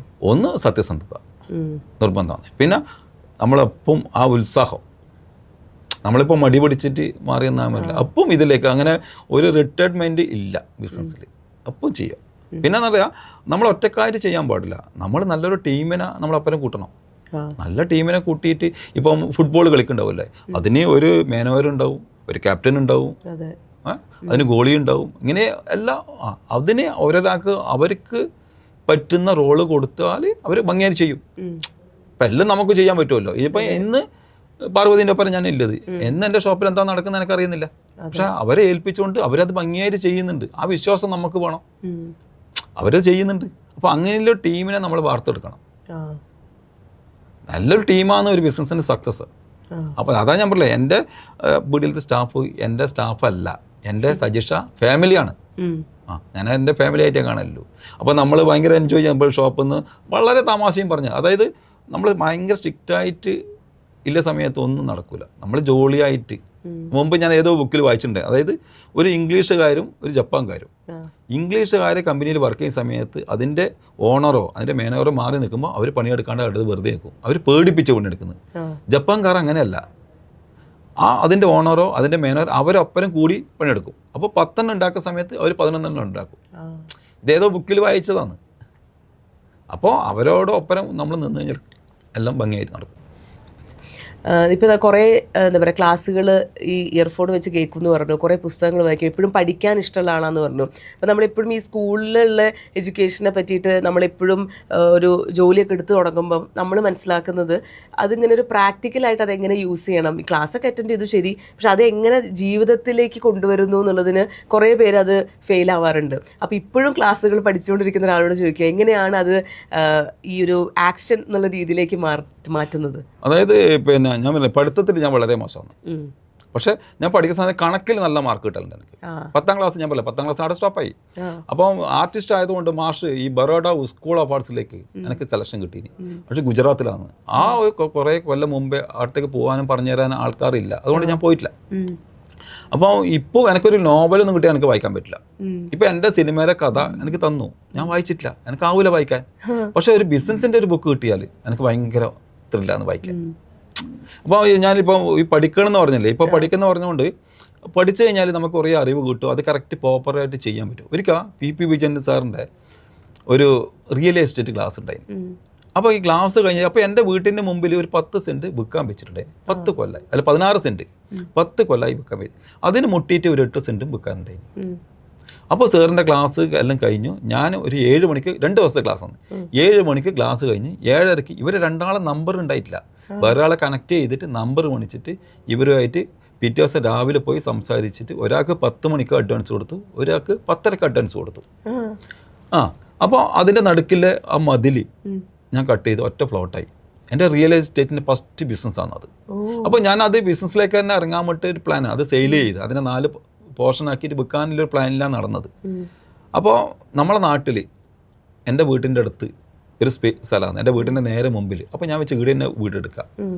അപ്പോൾ എൻ്റെ അച്ഛൻ, നമുക്ക് സ്ഥലമില്ല സമയത്ത് അവിടെ വീടെടുക്കാൻ വേണ്ടിയിട്ട് അച്ഛൻ ഒരു കിണറാക്കി, നീ ഇവിടെ തന്നെ വീടെടുക്കുന്ന പറഞ്ഞു. അപ്പോൾ എൻ്റെ മനസ്സിലെന്നറിയാം, ഞാൻ തന്നെ അധ്വാനിച്ചിട്ട് ഞാൻ തന്നെ പൈസ ആക്കിയിട്ട് ഞാൻ തന്നെ ഒരു സ്ഥലം എടുത്ത് അതിൽ വീടെടുക്കണം എന്നാണ് ഇല്ലത്. അപ്പോൾ ആ പഠിച്ചത് കൊണ്ടാണ് ഈ എനിക്ക് കച്ചവടം ചെയ്യാൻ പറ്റുന്നത്. അപ്പോൾ എന്നറിയാം, അതിൽ സാധാരണ എന്നറിയാം നമ്മൾ പിന്നെ ആ വഴിയില്ലാത്ത അതാണ് എനിക്ക് പ്രോഫിറ്റ് വന്നത്. നമുക്കൊരു സ്ഥലം കച്ചവടം ചെയ്യുന്ന സംഭവം എന്തെങ്കിലും പ്രശ്നങ്ങളുണ്ടെങ്കിൽ ആ പ്രശ്നം നമ്മൾ സോൾവ് ആക്കണം, അന്നേരം ആ പ്രോഫിറ്റ് കിട്ടില്ല. അപ്പോൾ ആ ഒരു പഠിത്തം എനിക്ക് ഭയങ്കരമായില്ലേ, എനിക്ക് നല്ല പ്രോഫിറ്റ് കിട്ടി. തീർച്ചയായിട്ടും അതെന്ന് സെയിൽ ചെയ്തിട്ടുണ്ടെങ്കിൽ എനിക്ക് നല്ല പ്രോഫിറ്റാണത്. അപ്പോൾ അത് തന്നെ ഞാൻ പറയില്ലേ, നമ്മളിങ്ങനെ പറയുന്ന സമയത്ത് നമ്മളെ പഠിപ്പിച്ചവരുടെ പേര് നമ്മൾ പറയുന്നത് നമുക്കൊരു അഭിമാനമാണ്. ഇപ്പോൾ PP വിജയൻ സാറിൻ്റെ ശിഷ്യൻ, അനിൽ ബാലചന്ദ്രൻ സാറിൻ്റെ ശിഷ്യൻ എന്ന് പറഞ്ഞാൽ എനിക്കൊരു ഭയങ്കര അഭിമാനമാണ്. സാറിൻ്റെ ക്ലാസ് എല്ലാ ദിവസവും കേൾക്കും, ഉറങ്ങുമ്പോൾ കേൾക്കും. ഞാൻ വെച്ചിട്ട് ഉറങ്ങിയിട്ടുണ്ട്, ഞാൻ ഇയർഫോൺ വെച്ച് ഇങ്ങനെ കിടന്ന് അവിടെ ഉറങ്ങും. ചില രാവിലെ ആകുമ്പോൾ ചിലപ്പം ഫോണിൽ ചാർജ് ഉണ്ടെങ്കിൽ ചിലപ്പോൾ അങ്ങനെ പോകുന്നുണ്ട്, ചിലപ്പോൾ ഇയർഫോൺ വീണിട്ടുണ്ടാവും. അത് താല്പര്യമാണ്. അപ്പോൾ വിഭജൻ സാർ പറയാറുണ്ട്, അതായത് നമ്മളിപ്പോൾ ഉറങ്ങുമ്പോൾ വെച്ചാലും ഉപബോധ മനസ്സ് അത് ക്യാച്ച് ചെയ്യുന്നതാണ്. നമ്മളിപ്പം ഈ 2 മനസ്സുണ്ടല്ലോ, ബോധ മനസ്സും ഉപബോധ മനസ്സും. അപ്പോൾ നമ്മളിപ്പം പിന്നെ ആ ഉപബോധ മനസ്സിനാണ് ഏറ്റവും പവർഫുൾ എന്ന് പറയുന്നുണ്ട്.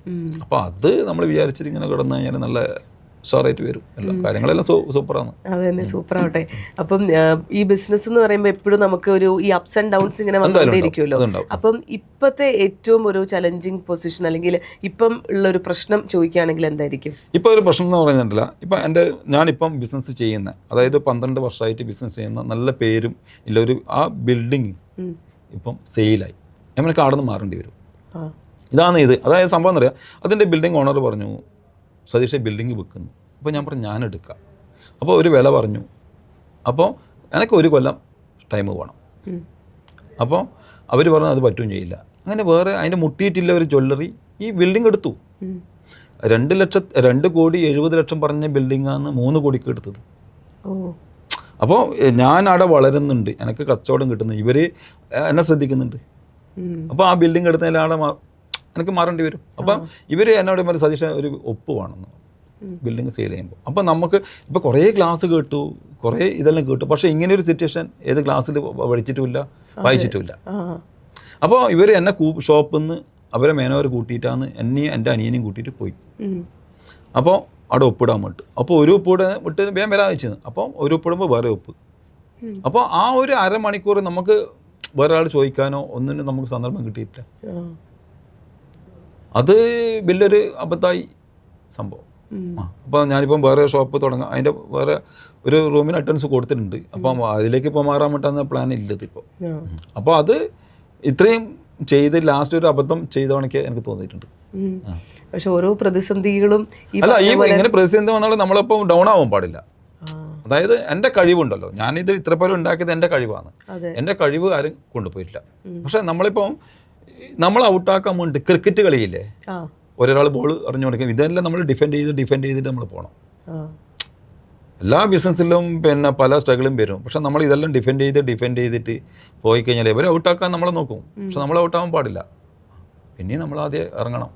ആ ഊർജം എവിടെ നിന്നാണ് തളരാതെ ഇങ്ങനെ ഡിഫെൻഡ് ചെയ്യാനുള്ളത്?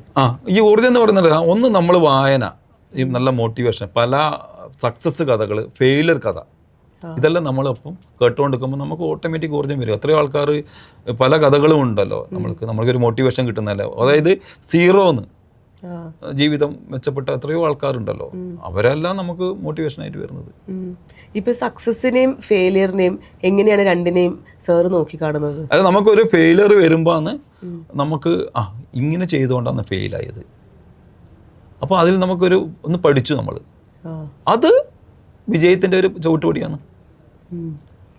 ഫെയിലിയർ വരുമ്പോൾ തളരാനോ? അയ്യോ, ഫെയിലിയർ പറഞ്ഞിട്ടല്ല, നമുക്ക് എൻ്റെ അഭിപ്രായത്തില്ലേ, നമ്മൾ എത്ര പോരോ ഫെയിലിയർ വരുന്നു അത്രയും നമ്മൾ ബോൾഡ് ആവുകയില്ല. ഫെയിലിയർ വരണം. ഫെയിലിയർ വന്നില്ലേ നമ്മളെങ്ങനെ പഠിക്കാൻ പറ്റില്ല? എങ്ങനെ നമ്മളൊരു വിജയം വന്നു കഴിഞ്ഞാൽ അത് ആസ്വദിക്കണമെങ്കിലല്ല, ഒരു ഫെയിലിയർ വരുമ്പം ഒരു വിജയം വരുമ്പോൾ ആസ്വദിക്കാൻ പറ്റുള്ളൂ. അപ്പോൾ നമ്മൾ വിജയിച്ചുകൊണ്ടിരിക്കുമ്പോൾ ആസ്വദിക്കാൻ പറ്റില്ല. അപ്പോൾ ഒരു ഫെയിൽ വന്നു വിജയിക്കുന്ന സമയത്ത് ആ വിജയത്തിൻ്റെ ഒരു ആസ്വാദനം ഉണ്ടാവും, അല്ലേ? അതെ സാർ, ഇപ്പോൾ ശരിക്കും പറഞ്ഞാൽ കുറേ പേർക്ക് ഞങ്ങൾക്കൊക്കെ ഭയങ്കര ഇൻസ്പിറേഷനാണ്. അതായത് നമ്മളിപ്പോൾ വീട്ടിൽ എന്ത് കാര്യം പറഞ്ഞു കഴിഞ്ഞാലും ഏറ്റവും കൂടുതൽ ആദ്യം പറയുന്നുണ്ടാകുക, നമ്മളൊരു പ്ലാന് കാര്യങ്ങളൊക്കെ കൊടുക്കുന്നതിന് കൂടുതൽ ഏറ്റവും കൂടുതൽ ആളുകൾ പറഞ്ഞു കേട്ടിട്ടുള്ള ഒരു ഡിഗ്രി എടുത്തിട്ട് നീ എന്താ ചെയ്തോ എന്ന് പറയും. പക്ഷേ ആ ഡിഗ്രി കൊണ്ട് ഇവർക്ക് ഗുണമുണ്ടോ ഇല്ലയോ എന്നുള്ളതൊന്നും ബാക്കിയുള്ള ആളുകൾ ചിന്തിക്കില്ല. പക്ഷേ നമ്മളൊരു ഗോള് വെച്ചിട്ട് നമ്മളൊരു ഹാർഡ് വർക്കോടെ നമുക്ക് എത്താൻ പറ്റും എന്ന് തെളിയിച്ച ഒരു ആളാണ് സാറ്. അപ്പോൾ അങ്ങനെ ഉള്ള ഇപ്പം ഇപ്പുറത്തെ സൈഡിൽ നിൽക്കുന്നവരോട് എന്താണ് പറയുന്നത്? അതായത് ഡിഗ്രീൻ്റെ കാര്യം പറയുമ്പോഴല്ല, എനിക്ക് നല്ലൊരു അനുഭവം ഉണ്ടായിരുന്നു. ഞാൻ ഇപ്പം ട്രെയിനിൽ യാത്ര ചെയ്യുന്നത് ആ സമയത്തുണ്ടല്ല, ഈ റിസർവേഷനിലാണ് യാത്ര ചെയ്യൽ. ശരിക്കും സീസൺ ടിക്കറ്റുകാർക്ക് റിസർവേഷനിൽ കയറാൻ പറ്റില്ല. പക്ഷെ നമ്മൾ സ്ഥിരം യാത്രക്കാരും ഈ TT ആയിട്ടുള്ള പരിചയമുണ്ട്, നമ്മൾ അതിലേക്ക് കയറില്ല. അപ്പോൾ നമ്മളിപ്പോൾ ഈ നോമ്പിൻ്റെ സമയത്തല്ല, നമ്മളെ കുറേ ഫ്രണ്ട്സിലുണ്ട്. അപ്പോൾ ഈ TTനെ വിളിച്ചിട്ട് നമ്മളെല്ലാവരും കൂടി ഇരുന്നിട്ട് നോമ്പ് നടക്കലുണ്ട്. അപ്പോൾ TT അതിൽ കയറിയാൽ പറയാം. അപ്പോൾ ഞാൻ എന്താ അധികം ചെയ്യലെന്നറിയാം, എൻ്റെ അടുത്ത് ബുക്ക് ഉണ്ടാവും, അപ്പം ബാഗിൽ 2-3 ബുക്ക് ഒപ്പം ഉണ്ടാവും. അപ്പോൾ ഞാൻ ഒരിക്കൽ ഈ യു ക്യാൻ വിൻ എന്ന ബുക്ക് വായിച്ചുകൊണ്ടിരിക്കുകയാണ്. അപ്പോൾ എൻ്റെ തൊട്ടപ്പുറമില്ല ഒരാൾ എന്നെ ശ്രദ്ധിച്ചു കൊണ്ടിരിക്കുന്നുണ്ട്. അപ്പോൾ ഞാൻ അയാളെ മെയിൻറ്റെയിൻ ചെയ്തിട്ടില്ല. അപ്പോൾ അയാൾ ഒരു സുപ്രീം കോടതിയിലെ വക്കീലായിട്ടാണ്. അപ്പോൾ അയാളെ മോള് ഇപ്പം മംഗലാപുരം പഠിക്കുകയാണ്. അപ്പോൾ മോളെ കൊണ്ടാക്കിയിട്ട് വീട്ടിലേക്ക് പോവുകയാണ്. അപ്പോൾ എന്നോട് ചോദിച്ചു, പിന്നെ എന്ത് ചെയ്യുന്നു ചോദിച്ചു. ഞാൻ പറഞ്ഞു ഞാൻ ബിസിനസ് ചെയ്യുന്നത്. എന്താ പേരെന്ന് ചോദിച്ചു. ഞാൻ പറഞ്ഞു സതീഷ്. എന്തുകൊണ്ട് ഈ ബുക്ക് വായിക്കുന്നു ചോദിച്ചു. ഞാൻ പറഞ്ഞു സാറ് ഞാൻ ബിസിനസ്സാണ് ചെയ്യുന്നത്, ഞാൻ 10ാം ക്ലാസ് വരെ പഠിച്ചിട്ടുള്ളൂ. അപ്പോൾ എനിക്ക് പഠിക്കാൻ പറ്റില്ല. അപ്പോൾ ഞാനിങ്ങനെ ട്രെയിനിൽ എല്ലാ ദിവസവും 2 മണിക്കൂർ 1 മണിക്കൂർ അങ്ങോട്ട് 1 മണിക്കൂർ ഇങ്ങോട്ട്. അപ്പോൾ എനിക്ക് എൻ്റെ ബിസിനസ് കൂട്ടാൻ വേണ്ടിയിട്ട് ഞാൻ ഇങ്ങനെ വായിക്കുന്നതാണ്. എന്നിട്ട് എന്നോട് പറഞ്ഞു, സതീഷേ ഈ ഡിഗ്രി ഒന്നും ഒരു അടിസ്ഥാന ഘടകമല്ല. നമ്മളെ ബൈബിള്, ഖുർആൻ, ഭഗവത്ഗീത, പിന്നെ ഇതൊന്നും ഒരു ഡിഗ്രിയിൽ അവർ എഴുതിയതല്ല. അത് ഇന്നും നമുക്ക് ഒരു പേജ് വരെ നമുക്ക് പഠിക്കാൻ പറ്റുന്നില്ല. അപ്പോൾ ഡിഗ്രി ഒന്നും ഇതിൻ്റെ അടിസ്ഥാനമല്ല. അപ്പോൾ അത് എനിക്കൊരു ബൾബ് കത്തിയതാണ്, അല്ലേ? ശരിയല്ലേ? സത്യം. അവരൊന്നും അതിപ്പോൾ നമുക്ക് പഠിച്ച് തീരാൻ പറ്റുന്നില്ല. അപ്പോൾ അത് എനിക്ക് ഭയങ്കരമായിട്ട് സംഭവം ക്ലിക്കായി. അപ്പോൾ എൻ്റെ മച്ചിനെ ഉണ്ടായിരുന്നു. അപ്പോൾ ഓൻ ഈ ബുക്കിൽ എഴുതുന്നുണ്ട്. അപ്പോൾ ഓൻ ബുക്ക് ഈ സമയത്ത് പാർട്ടീൻ്റെ വില്ല അവരെല്ലാം വന്നിട്ടാണ് ഈ ബുക്ക് പ്രകാശനം ചെയ്തത്. അപ്പോൾ അതിൽ ഒരു വാക്ക് പറഞ്ഞു, ഔദ്യോഗിക വിദ്യാഭ്യാസം കിട്ടാത്ത മകേന്ദ്രൻ എഴുതിയതാണ്. അതായത് ഓനും പഠിച്ചിട്ടാണ് കൂടുതൽ. അപ്പോൾ ഓന് പിന്നെ അവൻ്റെ ആത്മവിശ്വാസം ഇത് നിർവ്വഹണം കുറഞ്ഞു. ഞാൻ ഓനോട് ഈ കാര്യം പറഞ്ഞ സമയത്ത് ഓൻ ആത്മവിശ്വാസം കൂടി. അതെ. അപ്പോൾ നമ്മൾ ഈ മൈൻഡിന്, അതായത് നമ്മളെ മൈൻഡിന് എന്താണോ കൊടുക്കുന്നത്, നമ്മൾ കുമ്പളം നട്ടാൽ കുമ്പളം മുടക്കും. നമ്മൾ എന്താണോ മൈൻഡിന് കൊടുക്കുന്നത് അതേ വളരുള്ളൂ. അതെ. പ്രധാനമന്ത്രി ഇപ്പം അടുത്ത് പറഞ്ഞിരിക്കുന്നത് സ്വർണം വാങ്ങിക്കരുത് എന്നുള്ളതാണ്.